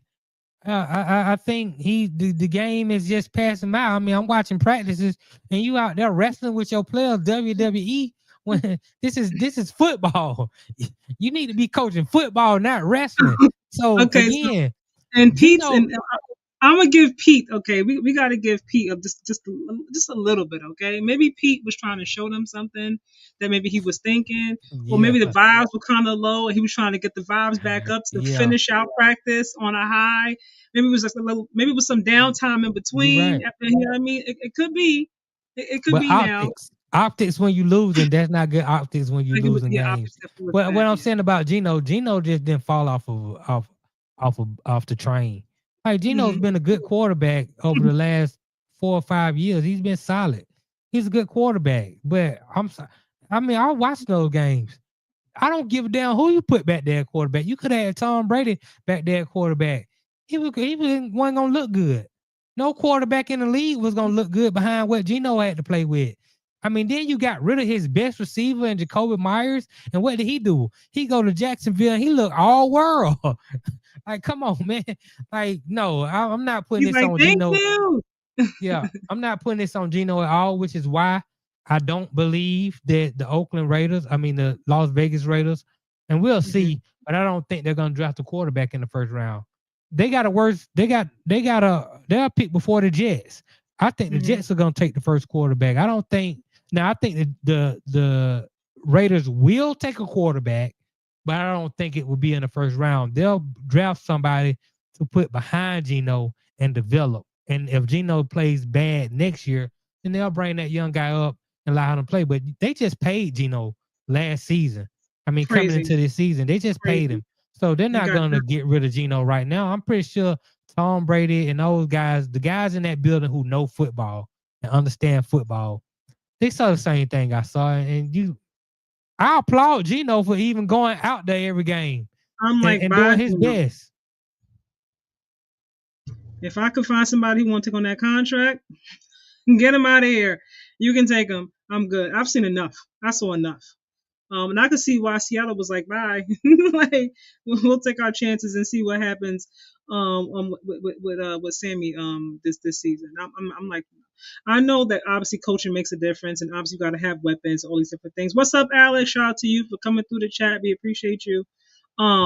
But there were some throws. I'm just like, what are you doing? Like, he looked lost sometimes. Like, he didn't look confident at all. And like, Gino's been around the league for a while. Like, he's not new. So some of the Yeah. things that I saw, I was like, Gino, what's Yeah, going but on? they got the Like, worst how offensive would you do line that? in all of football. That offensive line is horrid. Those guys who play on Gino's offensive line, I'm sorry, those guys are not NFL offensive linemen.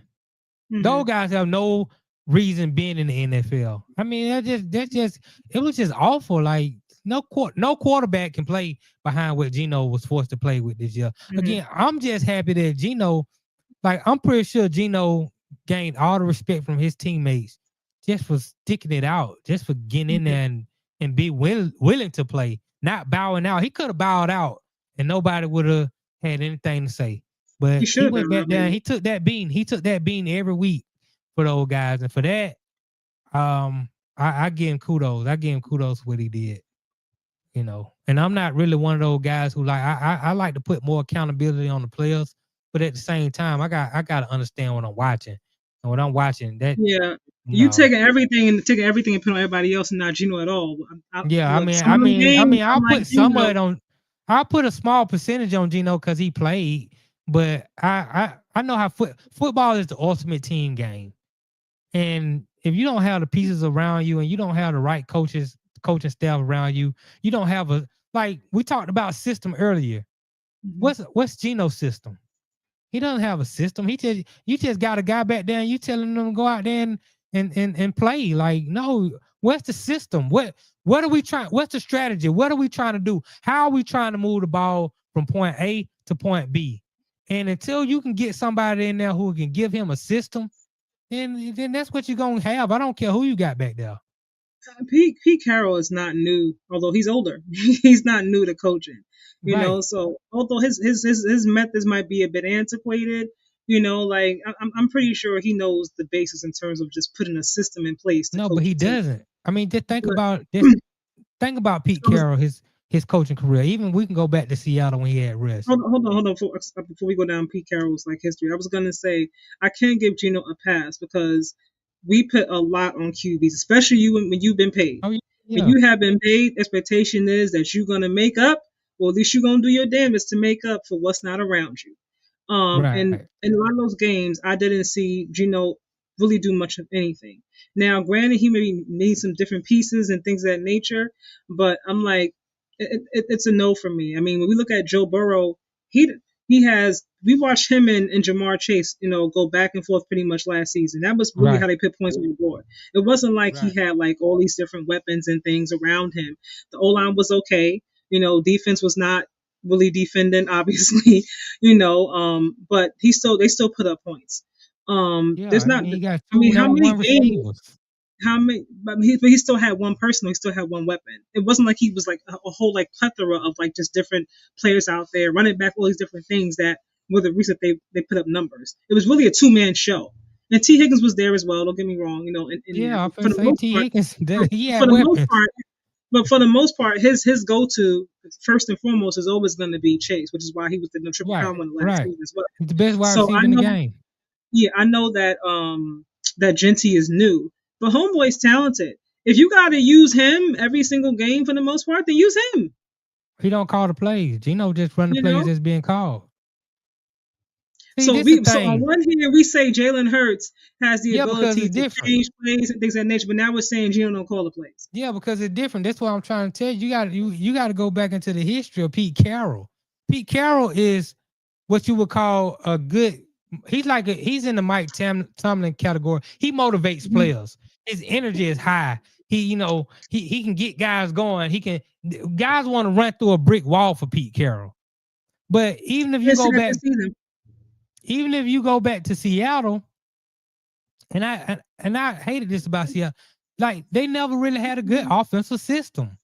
Mm-hmm. And he didn't call the offense. Brian Bavel called the offense, and it wasn't good. That's why Bavel is nobody's offensive coordinator. Russell Wilson, all they would do is tell Russell Wilson to hike the ball, run around. When everything gets screwed up because you've been running around for 4-5 seconds, either run or throw the ball deep. And it worked because they had the Legion of Boom who wasn't giving up points. So it worked. Mm-hmm. They won a Super Bowl playing that style of football, but that wasn't sustainable. And it wasn't good. The offense in Seattle wasn't good. Even when Russ was there, Russ did his thing. Russ was what you call a playmaker. He wasn't a game manager. Russ was the whole offense because they would hike the ball. Everything was off script. Russ will run around for 3 or 4 seconds. Then he'll either run or he just throws it deep. Well, that's not a good offensive system. Mm-hmm. Pete Carroll, as all the years he's been the head coach in the league, he's never had a good offensive system because he doesn't call offense. He doesn't have an offensive background as his history. He's a player motivator. He's very good at that. That's why you see him WWE wrestling with players. So what was the motivation for this team this year then? Yeah, but that's the problem. If that's what his thing is, going by what you're saying, then what happened? Yeah, that's why I said the game has passed him by. He's down to 80 years old. I don't think his voice is getting across to the players. First of all, his voice isn't getting across to the players like it might have once had. But also, you just don't have the players. You can rah all you want, but if you don't got the players who can go actually execute and play hard based on the system that you have, which they don't have a system at all. Mm-hmm.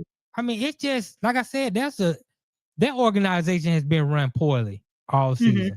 You have no offensive system. You don't have any good players. The good players that you did have, you got rid of them, or they didn't want to be there. Hey, I mean, there's nothing you can do. But I mean, Gino got his money. So anytime you get your money and you the quarterback, again, you get too much credit for winning, and you get way more blame than you should when you don't win. So I get it, but I'm not blaming Gino at all for that debacle. I'm giving him some blame because some of them games he looked awful. I'm like, come on, Gino, you're not new. I can't give you the rookie grace. Like, oh well, he's new and he needs to figure some stuff out. Like, you've been in this thing a long time, and some of the play I saw out there by Gino this season, I'm like, no, not where you are right now at this stage in your career. Alex said Dante Moore is a dog. I hope the Jets draft him. That could be a guy that Dante Moore is expected to be either the first or the second quarterback drafted in this year's draft. So there's that. So like I said, it's gonna come down to their evaluations, and whoever they evaluate to be the better quarterback, then that's who they'll take. Read this comment really quickly before we go to the last topic.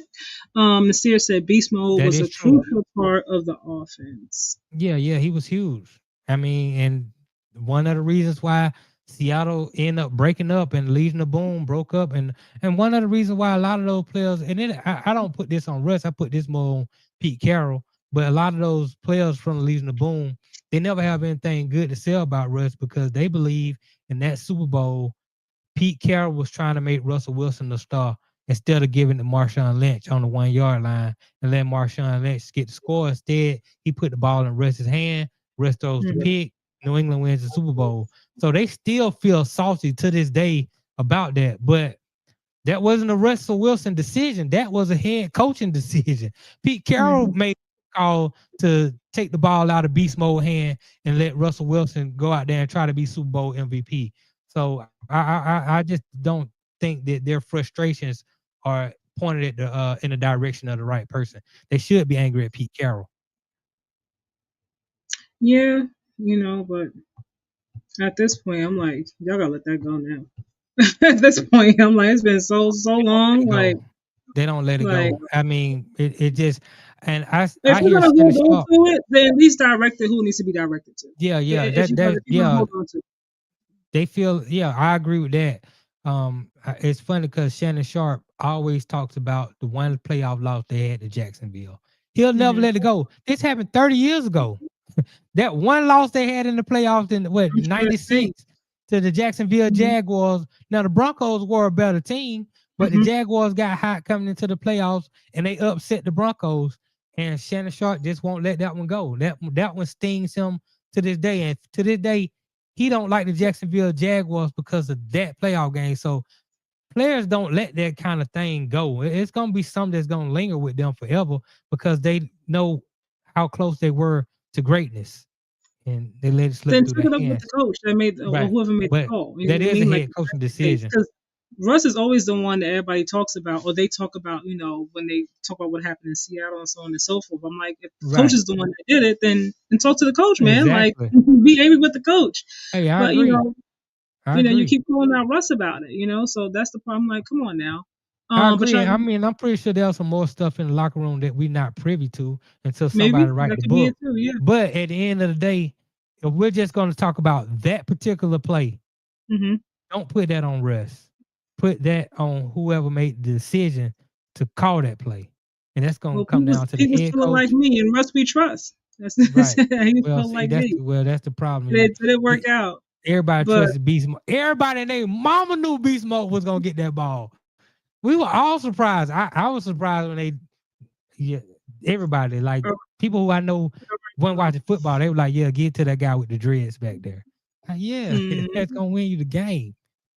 All right, y'all, we're going to go on to the last segment, you guys. We're going to talk about the Pittsburgh Steelers versus the Cleveland Browns. We're going to go to Nasir's favorite topic, his favorite person, his favorite QB in the whole wide world. Nasir, if you're still here, we are going to talk about Shedeur in just a second. But overall, starting out with the Cleveland Browns versus honestly speaking, I think I had told you this. I thought that the Steelers, because they have Aaron Rodgers and he's so experienced, and they have Mike Tomlin, who you always rave about, I was like, they're going to figure out what to do against Cleveland because the offense is so just not really that good. Right. And then you got, a rookie QB out there who's struggling, who's still trying to find his way, although still making strides. So I thought I think it was going to be a blowout, like it was going to be like 40 points and nothing like that, because obviously with credit to Cleveland Browns defense. But I did have them winning this game and, just shutting it down. No Ravens, no nothing. But that is not the case because the Browns, they got the upset now. The Ravens are like, thank you, Shedeur and Myles Garrett and so on and so forth. How are you feeling, though, when you watched this game? Were you disappointed by the Steelers? What did I tell you before the game? You said you had Cleveland winning, right? All right, so it wasn't really an upset if you understand. Pittsburgh was missing too many players in key areas. I mean, Cleveland defense has been really good this year. Without DK Metcalf, this is one of the reasons why I was so disappointed with DK Metcalf to the point where I'm saying I would let him go. So you think DK is the only reason why they lost that game?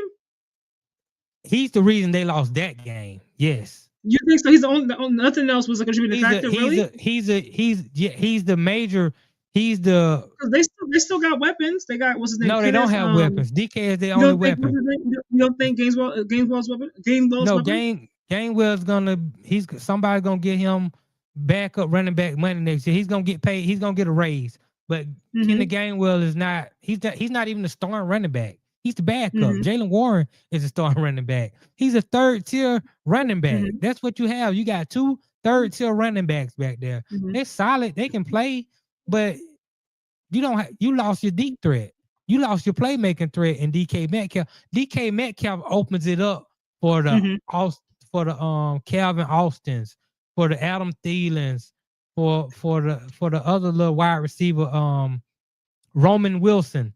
That's DK opens that up for them. Without DK, they don't have to respect none of those guys.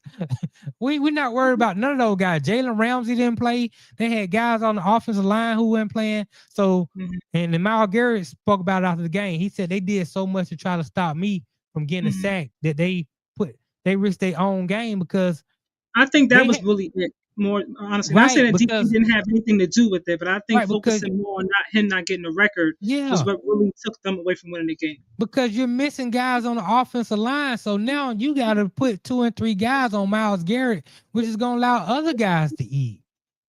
So at the end of the day, that's why I was telling you before the game. I was like, I told you I expect Cleveland to win. Not I think they're gonna win. Well, I believe they can win. No, I expect Cleveland. If Cleveland doesn't win, they're just awful. Pittsburgh is not a better team coming into that game.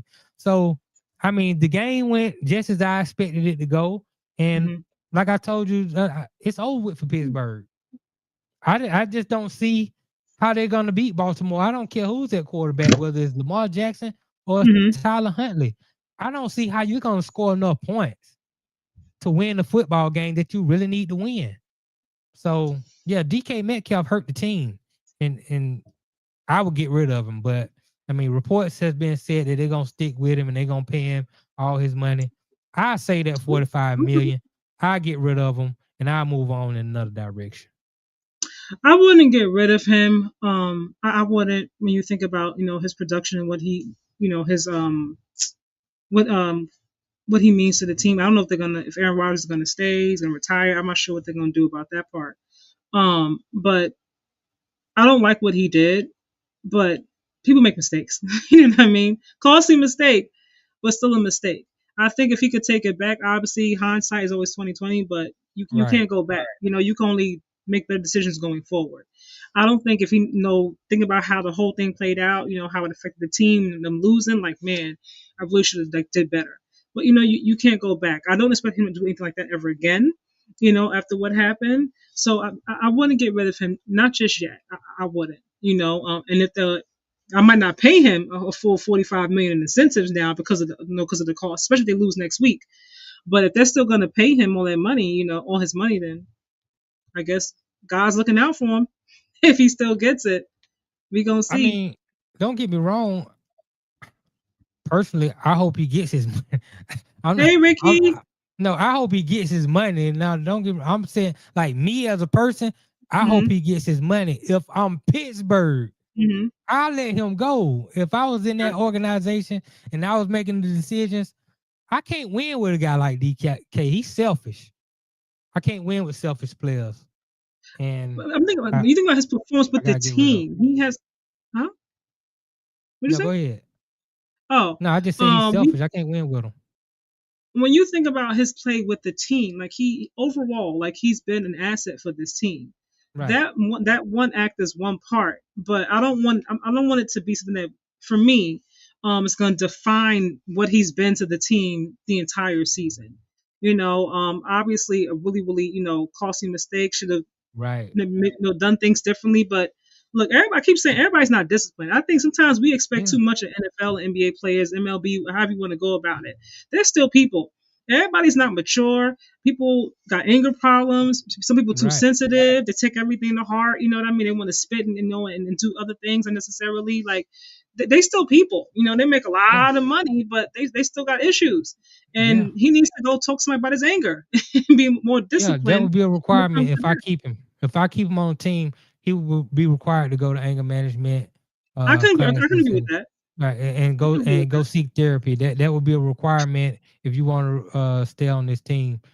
Unfortunately, because this is DK's only year that he's been in Pittsburgh, I Yeah. hate to be the harbinger of bad news, but this is what he's gonna be remembered for. He's not gonna be remembered for his play this season. He's gonna be remembered for that, for getting suspended and costing the team.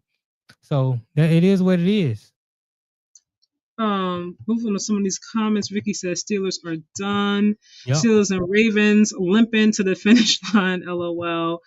Uh, Steelers run defense is horrible. Derrick Henry is going to have a field day on Sunday versus the Steelers defense. Ricky also says Steelers are not going to have an answer for Derrick Henry running the ball. And then Seahawks made a good choice to trade DK to the Steelers. I know that everybody thinks Steelers are going to be out. Keeping in mind, Aaron Rodgers, maybe his final, season in NFL. A lot of these things be scripted sometimes too, I believe. You know what I mean? So Of course. just for Aaron Rodgers to make it to the playoffs in his final season, do we Lamar or Aaron Rodgers from an NFL perspective? Aaron Rodgers' final playoff run. I don't know. I don't know. For that reason alone, nothing else. It might be a closer game than we think. I could see the Steelers winning that game for that reason alone. I could see a call or two going in their favor, and it's like, oh, Aaron Rodgers to the playoffs. He did it. Mike Tomlin did it again. Yeah, but neither of these teams are good enough to Well, one got to win though. Yeah, one got to win. Just like somebody got to win the BUCS and Panthers game. Somebody gonna win and go to the playoffs. But that's a one and done situation. I would love to see Aaron Rodgers. Well, I would prefer if Lamar is healthy. I would prefer to see Lamar play. But I would say if you get in, you can win. But I support the Steelers, so I really would hope that Aaron Rodgers can go out, and compete for a championship in his last hurrah. But I mean, just the truth of the matter is, the offense ain't good enough, bro. You don't got weapons. Your biggest weapons bowed out. You know what I'm saying? So it's over with unless your defense play lights out. They have to play lights out. Commit to stopping Derrick Henry. Force whoever is the quarterback for Baltimore this week, force them to beat you with the arm. Force them to beat you with Zay Flowers, Mark Andrews, Isaiah Likely, DeAndre Hopkins, Rashad Bateman, and those guys. Force them to do that. And at the same quite a few guys you name though. That's quite a few guys. And at the same time, hope that everybody. Arthur Smith can somehow come up with an offense that allows you to move the ball, not only move the ball, but to keep Lamar Jackson off the field. Meaning you have to win a time of possession game. If you can win a time of possession game and your defense plays lights out, then yeah, you got a chance to win this game. But without DK, that offense. I'm actually more worried for the Ravens if Lamar is out there because I don't think he'll be 100% healthy. I don't. If you're going into this game, you can be out there. That doesn't mean that you're healthy while you're out there. So I'm the Ravens, and Lamar is not like he can't at least weather through and mask it. You know what I mean? 80% or something. I'm not putting you out there, dude. Oh yeah, I'm gonna go ahead with Tyler, and rock out, and get this win, and then hopefully, fingers crossed, like playoffs come, your back is healed, the contusion is gone, and you ready to go out there and be the marvelous. Yeah, but I'm not doing that. They can win. I mean, I don't think it's wise to risk it. I don't think him coming back next week will be healthy. I don't think so. What I'm saying is this: if Tyler Huntley goes out there and win this football game, go and shut Lamar down. I have to start Tyler Huntley in the playoffs. I can't go back to Lamar. Why not if he's healthy at this point? Because Tyler Huntley would have. I got to ride the hot hand. This is just what I got to do. Lamar Jackson hasn't played well the last 5 weeks of the season. Let's just be honest. And you've come on here and you said, well, I don't think Lamar Jackson is healthy and all this. Okay. Well, he ain't going to. And guess what? He ain't going to get healthy. He ain't going to get healthy until the off season.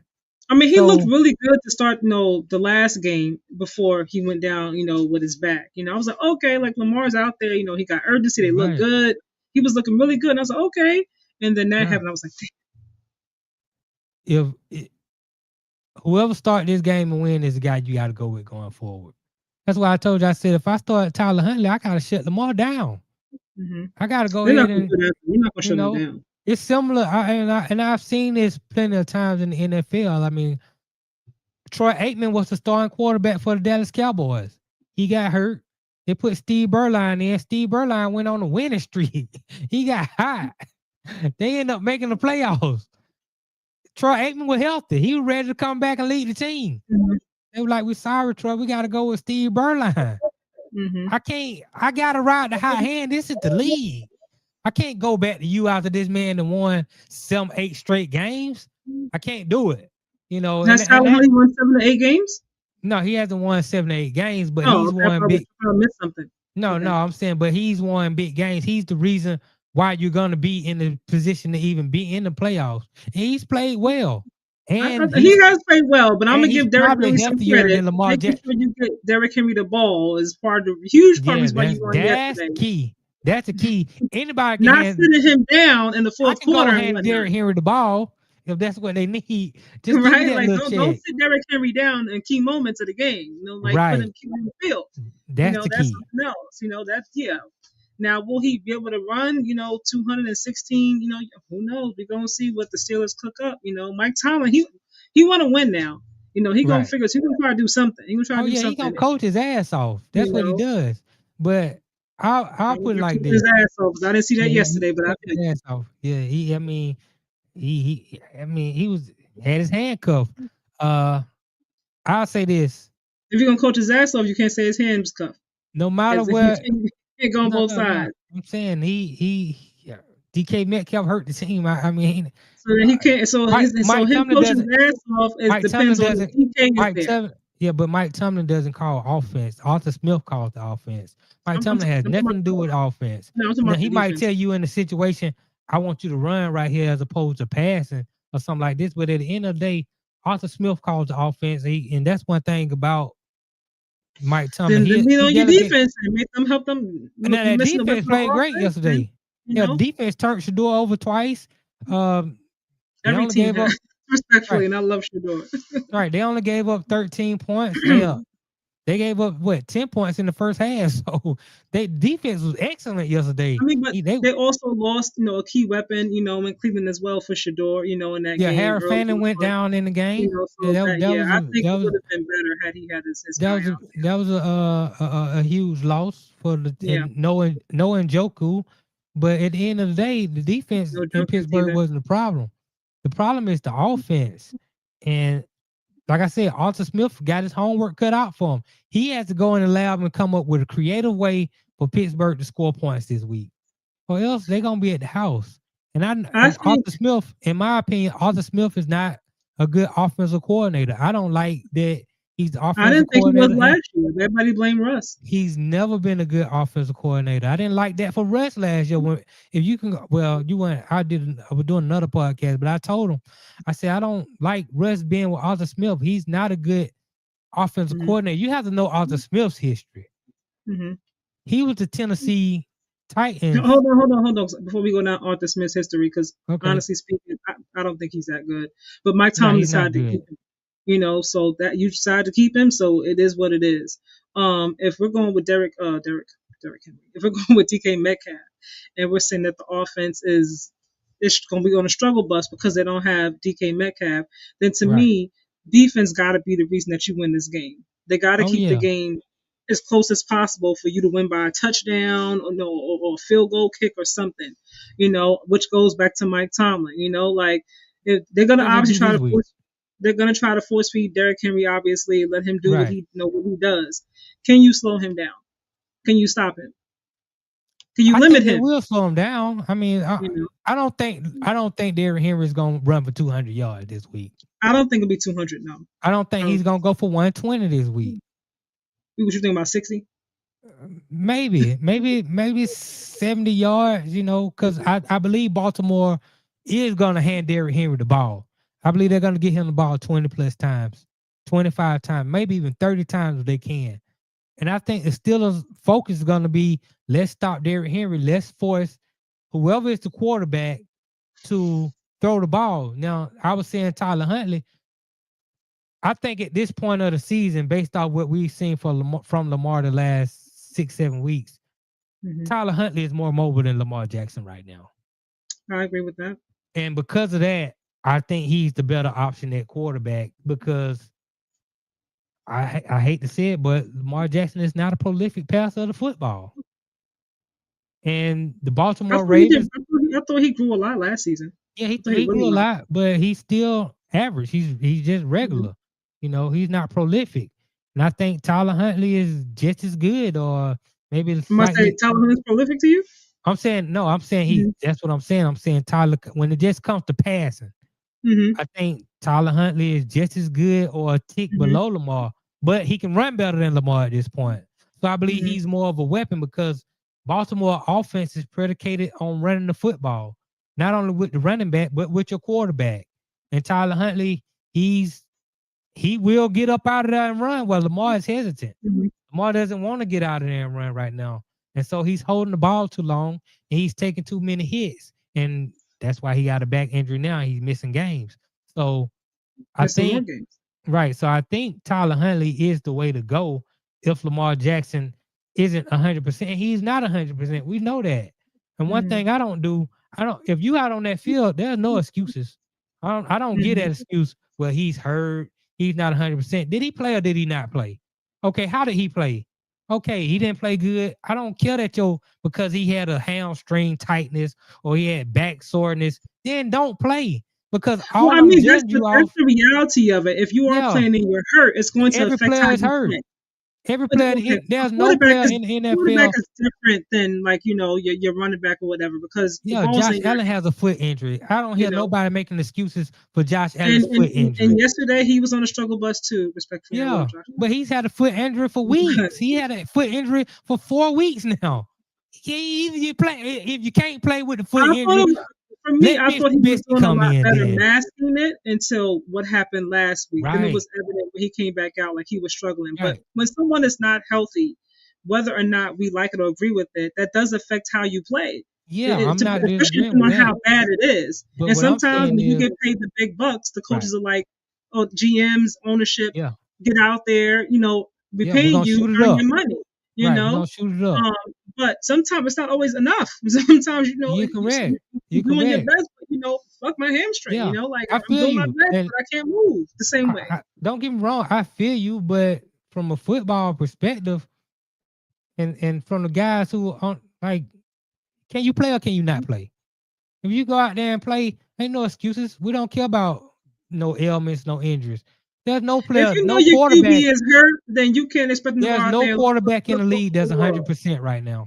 Not one. You don't have to be 100%. I'm not saying everybody's 100%, but his back contusion, Josh Allen's ankle, Josh is still mobile. He's still out there running. Now he might be in pain while he's running. I don't know. But he's doing a good enough job of masking it. Right. Derrick Henry. I keep saying Derrick Henry. When Lamar left the field last week, he didn't help getting down the steps. Right, so there's levels to it. Right. So sit out. Don't play because what we don't want is we don't want you to play and then you play bad. I always say if we say, his back was hurt. I agree with that. Right. If your back hurt, let Tyler Huntley play. I agree. If your back is good, if you go out there and play, if Lamar goes out there and play, I don't want to hear nothing about his back. I don't want to hear nothing about his hamstring. I don't want to hear nothing about the shoulder. Malik Willis just went out there and played with half a shoulder. Either you're healthy or you're not. If you're not, the same expectations for the league are not going to be the same for Lamar Jackson. I do hope that they let Tyler Huntley play. I do think he's the better option just because he's healthy. If Lamar can't be, his best for that game. So I said yesterday, I told you, I was like, I'm going with Tyler. I'm gonna rock out with him. If Lamar's not healthy, that's what I'm gonna go with. But sometimes, they don't always have the option. Sometimes they want to sit out, but it's like, no, you're gonna play. You getting paid? Oh no, the player has the option. He has first option. It's his body. He has. If Lamar don't want to play, he's not gonna play. I mean, now that the coaches and the fans and the GMs and all, they can try to talk him into it and try to put pressure on him to play. But at the end of the day, it's up to him to say, I'm in or I'm out.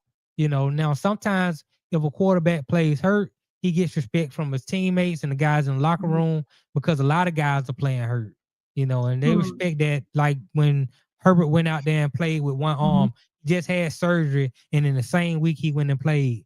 Aaron Rodgers went and played with the cast on the wrist. He playing with one arm.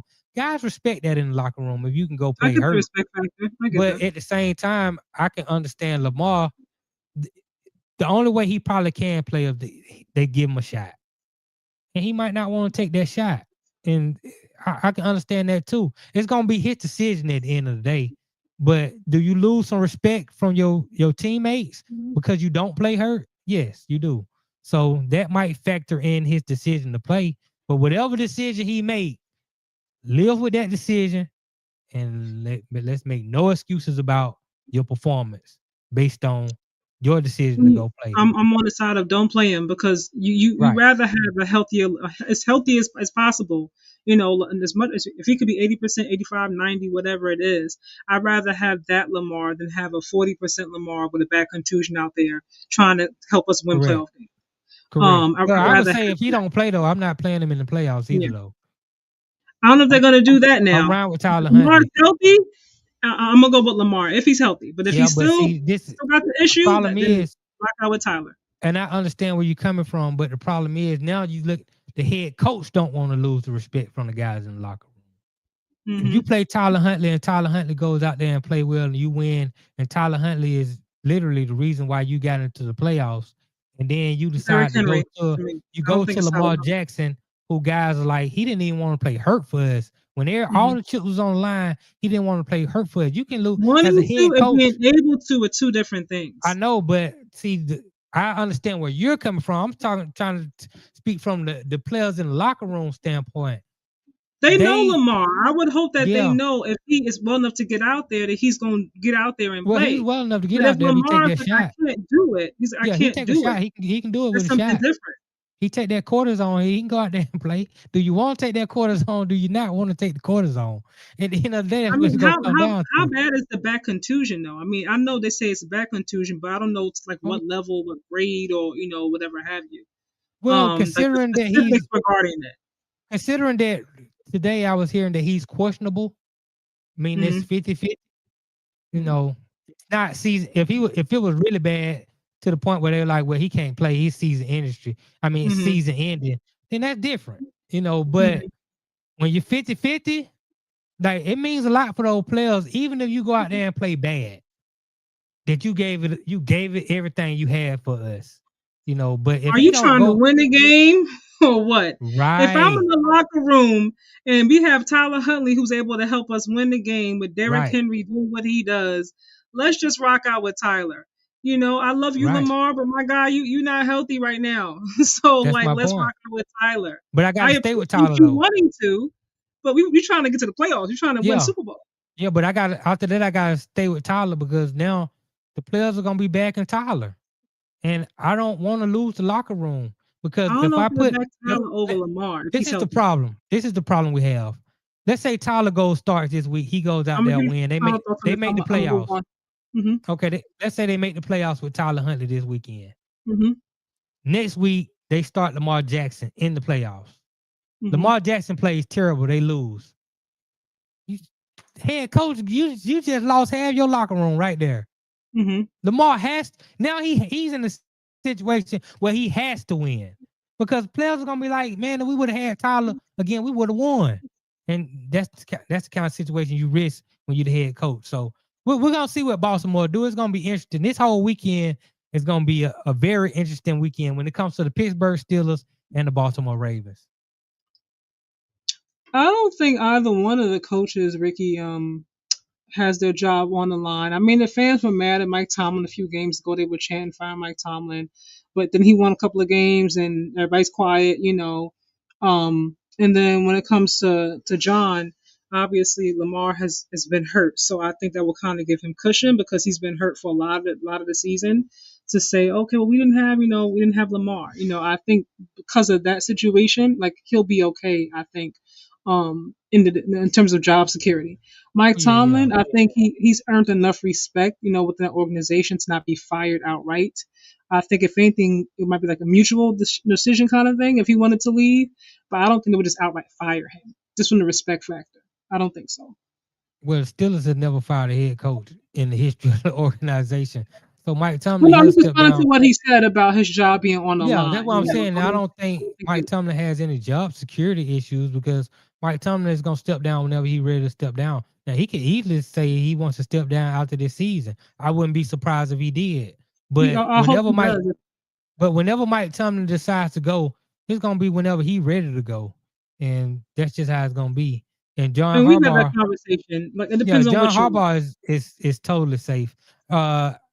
Based upon the things I've been reading this week, they'll get rid of Lamar Jackson before they get rid of John Harbaugh.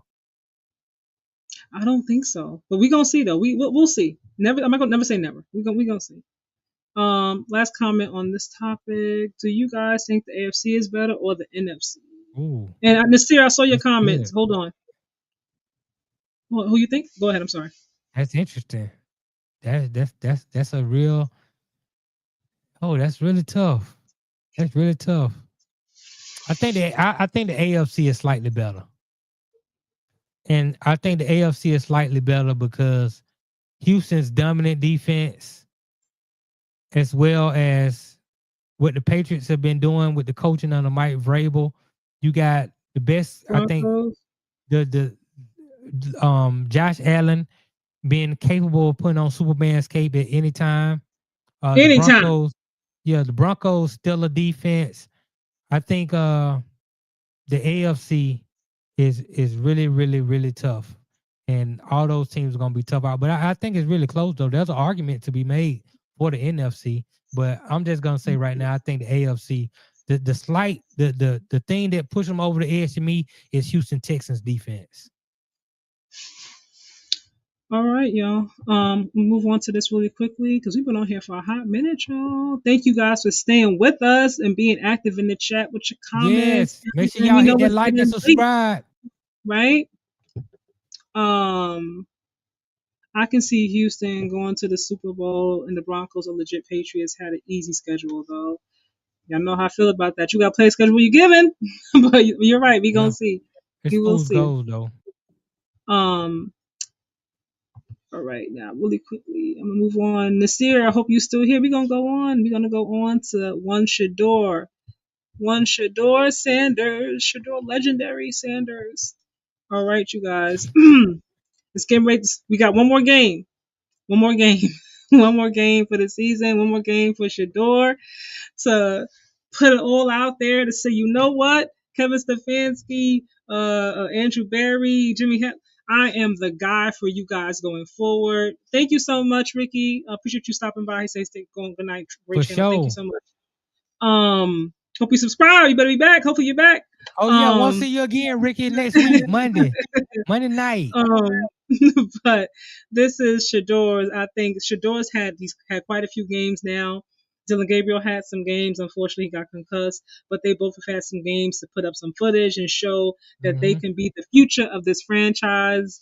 And it's been a struggle for both. I'm going to play this really quickly, and then your thoughts on Shedeur and his future in Cleveland. Does he have to win against the Burrows, you think, to get this? All right, hold on.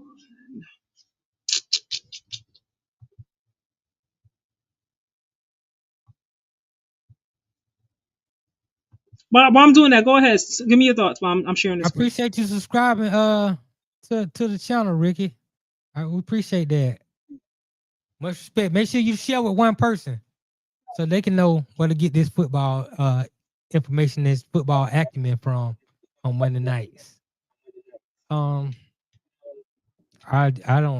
was really watching the game to see Myles Garrett get the sack record. He didn't get it. Hopefully he gets it this weekend against Cincinnati. We watched it for Myles Garrett. Let's start with Skip. Yeah. Give me a letter grade for Shedeur because he can get the W. for Shedeur Sanders. You hear I it? am going A-. Oh, A-, and I was so happy for Shedeur Sanders A-. because he now has a signature win over Aaron Bleepin Rodgers and a Pittsburgh Steelers team that had caught fire on both sides of the ball and won their last 3 games. yeah. They were playing good. And I want to drive home the point that Shedeur Sanders is facing and up against the highest degree of difficulty in the National Football League at quarterback. 100%. Because not only is he playing for a coach who did not want to draft him, but again, I'm going to drive this home. Pro Football Focus still ranks his offensive line in pass blocking dead last, still ranks his receiving core dead last.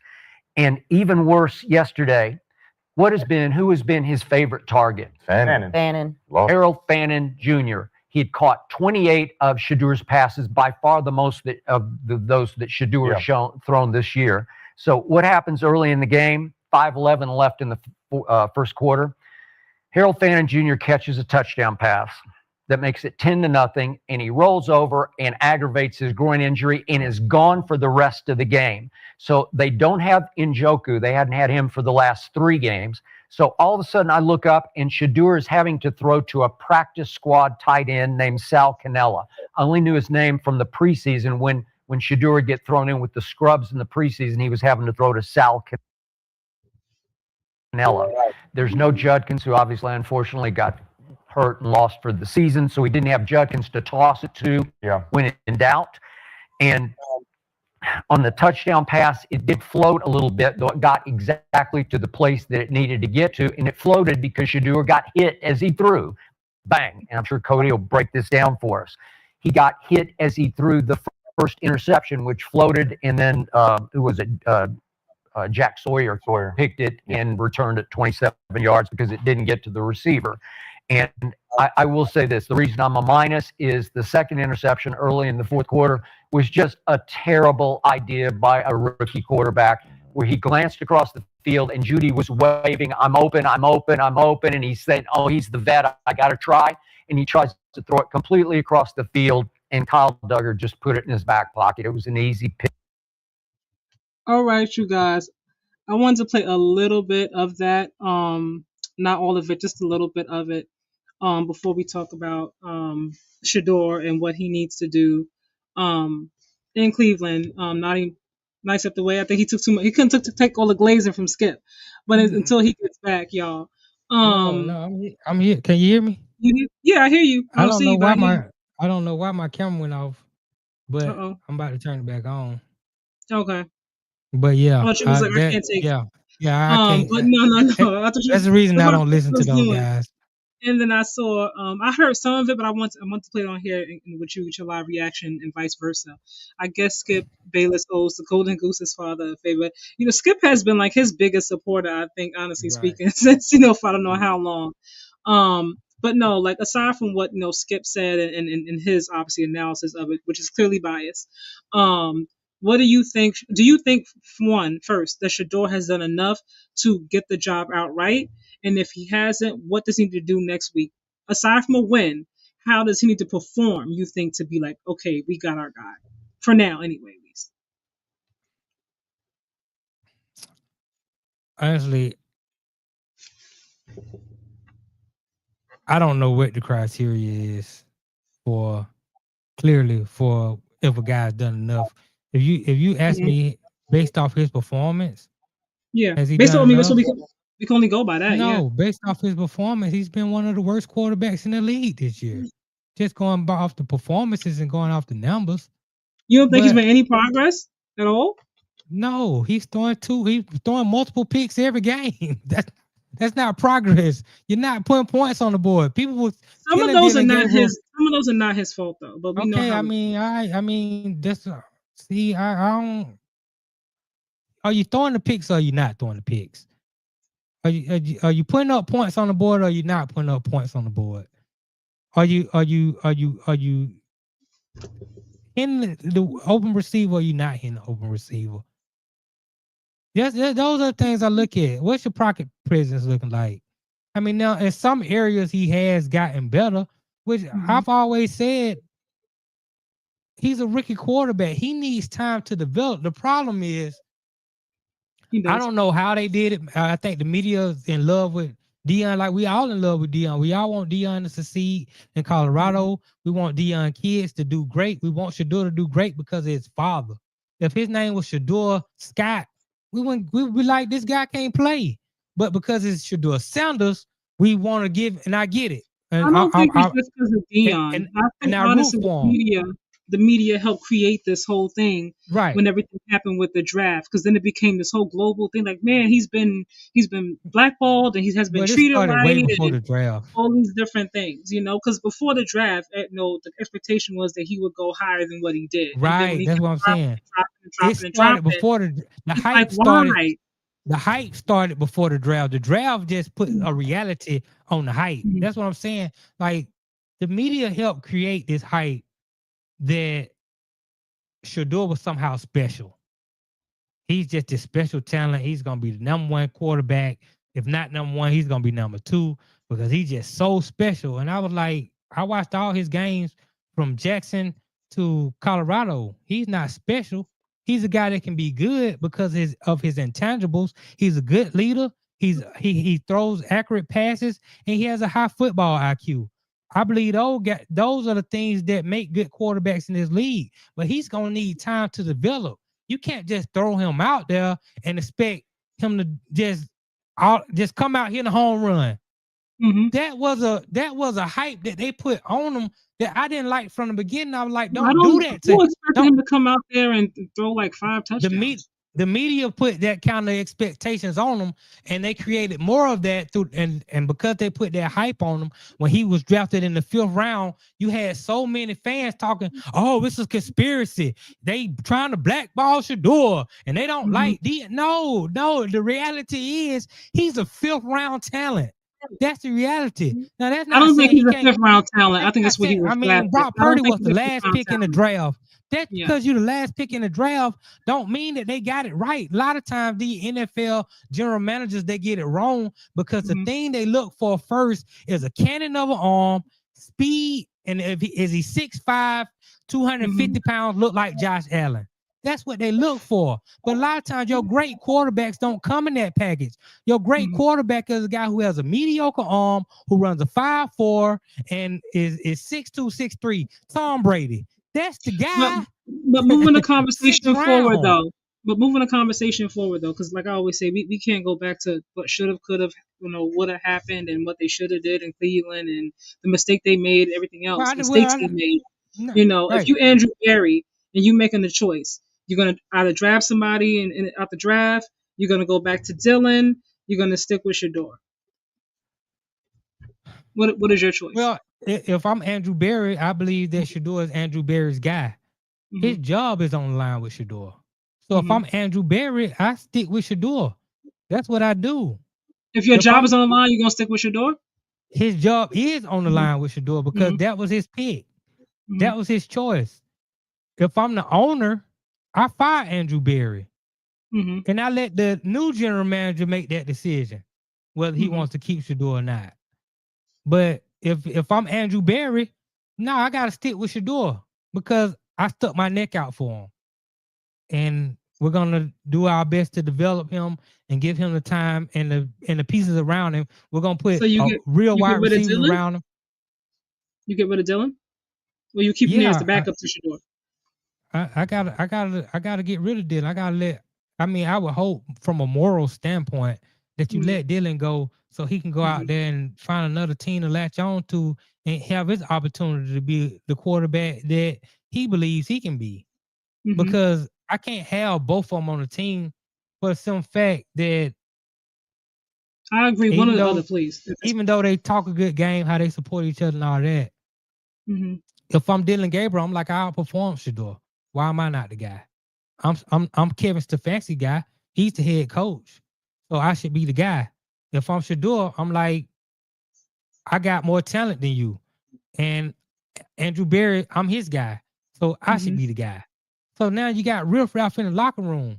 I don't think either one of them is a clear-cut favorite, which is why Cleveland Brown realistically could go in the draft and take a quarterback. I wouldn't be surprised if they did that either. But Yeah, I if wouldn't be I'm doing, surprised if they did. but if I'm doing that, I'm And you definitely still not got letting. Deshaun there. You still got Deshaun Watson there. Right. So if I'm doing that, I'm not letting Andrew Berry pick my next quarterback. That's gonna be for the new general manager to come in because Andrew Berry and Kevin Stefanski have made a mess. I don't trust them to clean up their mess. So I'm gonna hire somebody to come in. I'm gonna give them a year to clean up this mess, and then I'm gonna give them 2 years to start building the team that they need to build.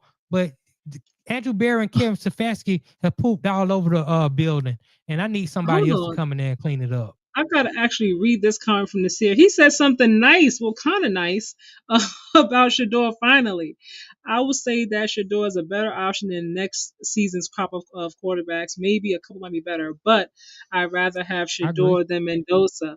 Look at you. See, I told you, Nasir, if you hung around a little bit longer, you was gonna find your way into liking Shedeur just a little bit. I see the cracks coming through, Nasir. I see him. I feel it. He didn't necessarily say he likes Shedeur. He's looking at he said next year's something nice, quarterback. And typically he's never said too much nice. That's passive. what I'm going to focus on. That's called that. He was being passive. What he's really saying I'm going to is focus on the positive part of it though, right. because usually we don't do anything. I don't want him to fool you. I'm not. Look, like, he never types anything halfway decent. So when it comes to Shedeur, the golden goose, mess on him, which is good. That's what I'm gonna take that part. I'm gonna focus on that part of it. Right. Like, he didn't bring up his chains. He didn't bring up all the different things.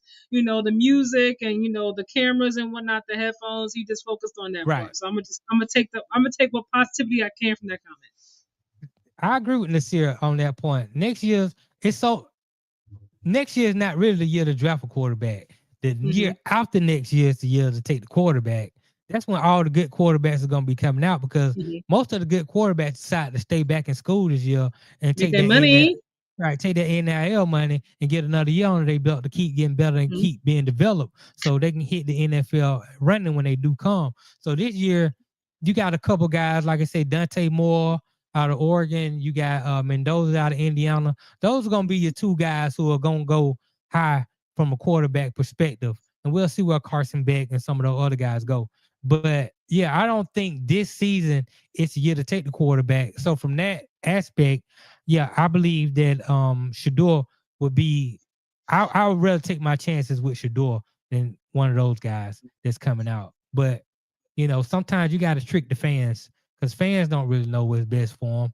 So sometimes you got to make them think we got this new guy coming in and he's gonna save the day when really you don't know what you got coming in.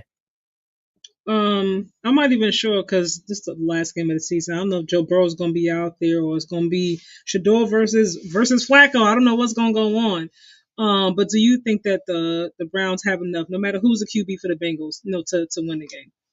Well, I pick Joe Burrow to play unless he's hurt or something like that. I haven't heard anything about him being injured. So no, he's not injured. I'm just thinking because the season's over, then nothing's going to happen. He's a football player.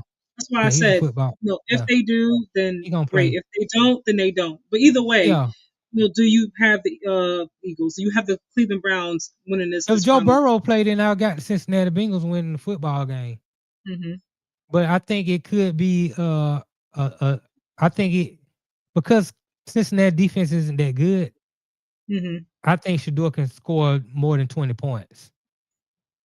And that'll be big, it'll be big. Now Myles Garrett hit the record. You think finally? He's got to hit the record, but these teams don't want him to do it, so they triple teaming him. They're right not. now, so they're making it hard for him. The Bills made it so hard. They made it hard yesterday. They were like, "We do not want you. We don't care if we lose. We're not letting you get this record." Jim Schwartz is gonna have to move Myles Garrett around. Like you're not gonna be able to allow him to just come off the edge. Sometimes you're gonna have to put him in the interior. He's gonna have to find the weakest offensive lineman just about every snap and have an opportunity.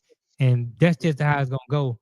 But the Cincinnati Bengals are gonna do everything in their power not to allow him to break that record, which I'm okay with. But with that being said, I think Shedeur is going to have a good opportunity to play well on offense, even though he might be missing Harold Fannin Jr. this week. Harold Fannin may not play. I don't expect Njoku to play. So you're going to be playing with pretty much Jerry Jeudy, Cedric Tillman, some other rookie wide receivers out there. But Cincinnati defense isn't that good. So Side note to Jerry Judy, like, why would you call for Shedeur to bring you the ball and then not even try to get in front to catch it? I'm like, what you tell him to throw it to you for? Jerry, come on, man. You got to put a he little was bit more open. effort. You know, like put some more he effort was to it, open. man. Yeah, I Like, mean, put a he little was more open. effort. I mean, that was just a bad throw by Shedeur. I mean, he threw that ball. First of all, he was running backward. Then you threw it off the back foot, which means he didn't have his foot planted. So he floated the ball. Now, there was no way Jerry Judy was going to catch the ball. But what I would have liked Jerry Judy to do is don't let the defender catch it. Knock it down. Now, you sometimes wide receivers turn to a defensive Mhm. back. That was one of them plays where I need Jerry Judy to turn to a defensive back to save my quarterback from having an interception on his record. Just try to get in from, even if you got a pass interference, the defense, take the 15-yard penalty or whatever you're going to take. Don't let him come down with INT. And that's what you should have did. But, I mean, wasn't no way he was going to catch the ball. I mean, because the quarterback threw it late and off the back foot. It was ill-advised, but I don't think he should do it either. I think he was like, Jerry asked for it. Okay, I'm gonna try to get it to you, but I don't think he should have. I think I don't think he should. I was like, don't do it, Shedeur, but he did it. You know, he's a rookie. You know, yeah, he still want to make every play too. Shedeur, he's still a guy. He want to make every play, and he want to make big plays down the field. And sometimes that causes him to hold on to the ball too long, or he'll some throw moments he like still does. Yeah, like he had a pass yesterday. I mean, he threw one bad pass that got picked off and took back, but he threw another pass that should have been a pick six yesterday that fortunately got dropped. Like you gotta limit these turnovers. These turnovers gonna get you beat. Yeah. But you know, it worked out yesterday that the team won the game and your turnovers didn't cost the team. But I mean, based off performance though, like he hasn't been good. But I didn't expect him to be. This is what I expected. I expected Shedeur to be one of those guys who needs a year or two to develop. But the media sold that hype train that he was this all-time great quarterback coming into the league. I didn't hear anybody say he was an all-time great QB. He did, I mean, because the goal was like to give him a chance. You know, I never heard anybody say Shedeur's gonna come out and he's gonna be otherworldly. Yeah, you did. You know, I didn't hear that at all. I know because you just told me that what you were hearing was he was gonna be a number one, number two quarterback in the draft.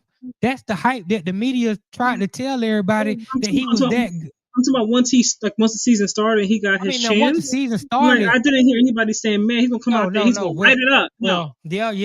I Cam did. Ward was number one overall, but Cam Ward hasn't been lighting it up either. Let's just Cam Ward's pretty good. I like Cam Ward. You know, I like him too, but you know, in terms of record, he's been okay. You know, like he's been okay. He been another quarterback. He's been okay. They haven't won that many games, so I'm saying he's been better than Shedeur, but he hasn't been great. I mean, but in the game, I thought Shedeur outplayed him in that when they played the Titans. I mean, what I've seen, like, he did. Statistically, he did. I don't even know the stats from both. Honestly speaking, I don't know the stats. No, he outplayed Cam in that game. I mean, I'm not gonna sit here and say he didn't outperform Cam in that game. They lost, but Cam didn't play better than Shedeur in that game. He did get it from the mud. Yeah, he has. Right. Cam Ward getting from the mud. He got a terrible team. When you got Cleveland and Tennessee had number 1 and 2 picks in the draft. So whatever quarterback you getting, they're going to a terrible team. They're not going to a team. We can't move the goalposts when we have conversations depending on how we want to spin the narrative. No, these are the facts. But there have been QBs that have come to terrible franchises and still done things to turn it around. You know, so not the number 1 and number 2. I didn't expect I'm not saying he was going to go from winning almost no games, whatever their record was last year. I'm off the top of my head to being 12-3 or something like that. That's what I'm saying. They don't happen. But everybody would make. I didn't say he was going to do it. What I'm saying, but people were making it seem like Cam Ward, and Shedeur, like his level of play is miles. I'm talking about analysts. You're making my point. That's my whole point. Watching the games, yes, and him playing this season, and what their record is, like he's played okay. Like that's my point. I haven't seen lights out. He needs more time, like Shedeur does. That's what I'm trying to say. The media hype people up to believing these guys was finna come up here and change the league. And I'm like, I watch these guys play in college. They're not that guy. They're not. These guys are gonna take development to be good. You gotta give these guys 2 or 3 years to develop in a system and a head coach and a franchise that believe in them and build around them for them to be good. They're not good enough to come into this league and just dominate like that. And so I blame the media for next season though. If it's how the improvement is. Yeah, they're gonna put. I don't want to shit on Cam, y'all. No, it's not. It's not messing on Cam because about, the truth of the matter is, and I haven't ever seen a quarterback in my history of watching football go to the number 1 and number 2 team who got the number 1 and number 2 pick in the draft and come in and be great. I've never seen it because chances are, if you go to a team that had number 1 or the number 2 pick, they picking number 1 and number 2 for a reason because they're terrible. They got more than a quarterback problem. They got offensive line issues. I'm talking about when I'm talking about Cam Ward. I'm looking at his individual play. Oh, but his individual play is good. I'm looking at things that he's done, things that maybe he could have done better. When I say that, I'm not looking at everybody around. Now, if I look at Cam Ward. And I've been screaming Cam Ward since the preseason. When I'm breaking down all 22 film, I don't see the thing about me. I don't just sit there and watch a game on TV with my sound off and be like, okay. Then after the game, I'll be like, I want to get more in there. I want to really see what this guy's doing. I do the extra work, which is why I don't like when people don't do the extra work and be. No, I'm doing the extra work. I'm gonna go watch the all 22 film. I'm gonna see exactly what he looked like. And when I go watch the all 22 film, I'm impressed with Cam Ward. I've been telling you this all season, and we've been talking about the record ain't good and he don't got the weapons. And I'm saying what I'm seeing out of him on tape, man, once they get him some real weapons and once they show up that offensive line, he's going to be good. I mean, the throws that he make are next level throws. He making elite quarterback throws. I mean, I wish he would run more because he doesn't want to run. He want to be a pocket passer, which I get that. But Cam Ward has been impressive to me. Now, if I'm comparing that with Shedeur hasn't been as impressive to me as Cam Ward, but I didn't expect that because even coming out of college, I thought Cam Ward was the better quarterback. I thought Jackson Dart was the better quarterback. One really good season. That last season. One. Yeah, but he didn't come into the NFL riding like all these different years where he was out there. He had one. He had one. I wasn't saying that based off his 1 year in Miami, which was a great year in Miami. I wasn't saying that. It was a great year. But I wasn't saying that based off his 1 year, just his 1 year in Miami. I was saying that because of his mentality that he displayed and based on his arm strength. And I thought he was and that's why I said I'm disappointed that he doesn't run enough. I thought he just was a better athlete as far as with his legs, which I haven't seen this year. I would like to see him get out the pocket more. But based off his attributes, I thought he was the best quarterback coming out in the draft. I thought Jackson Dart was the second best quarterback in the draft. I thought Shedeur was the third best quarterback coming out in the draft. If you're going just based on in terms of physicality and athleticism, I can see that we can. Right.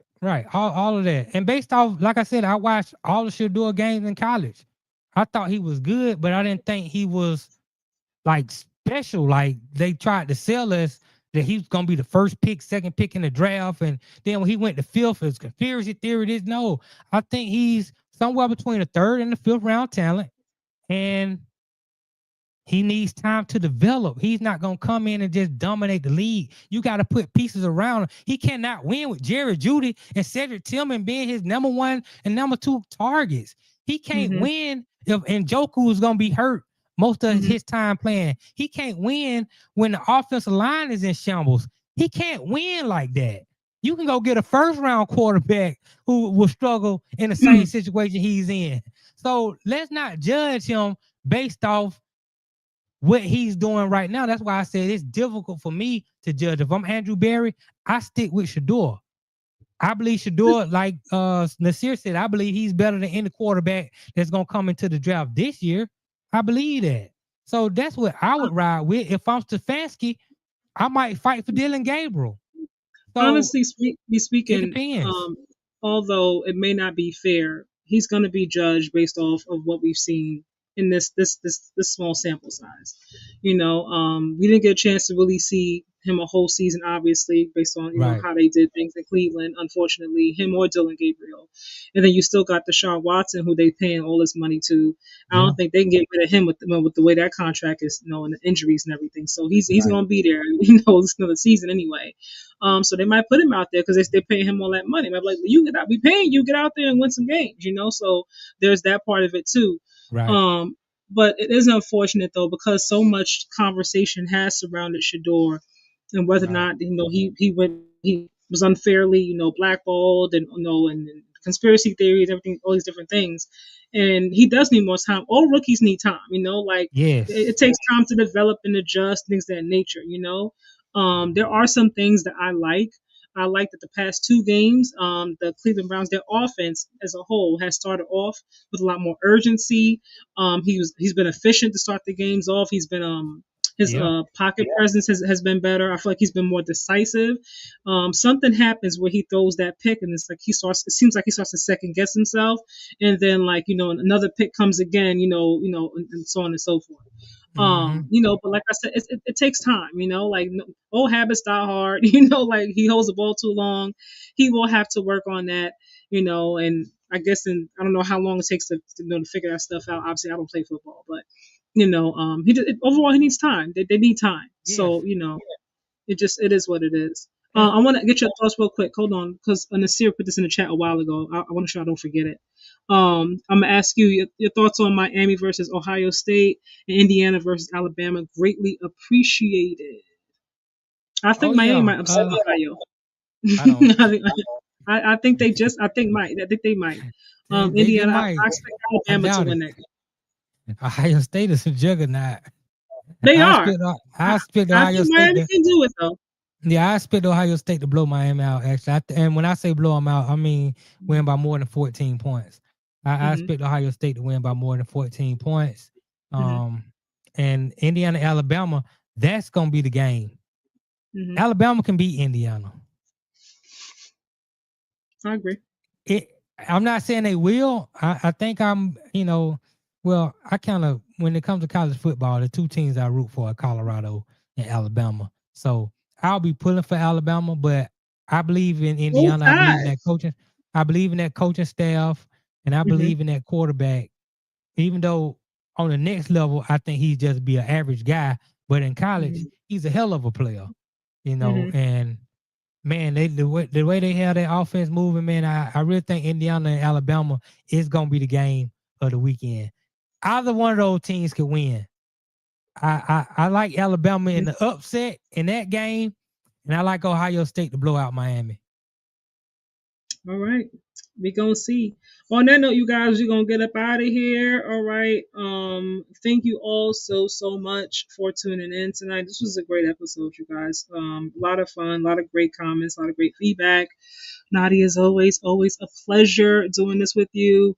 Next week is like what our regular season finale, I guess, because the regular season will be over, and then we're heading to playoffs. Bittersweet. This has been fun.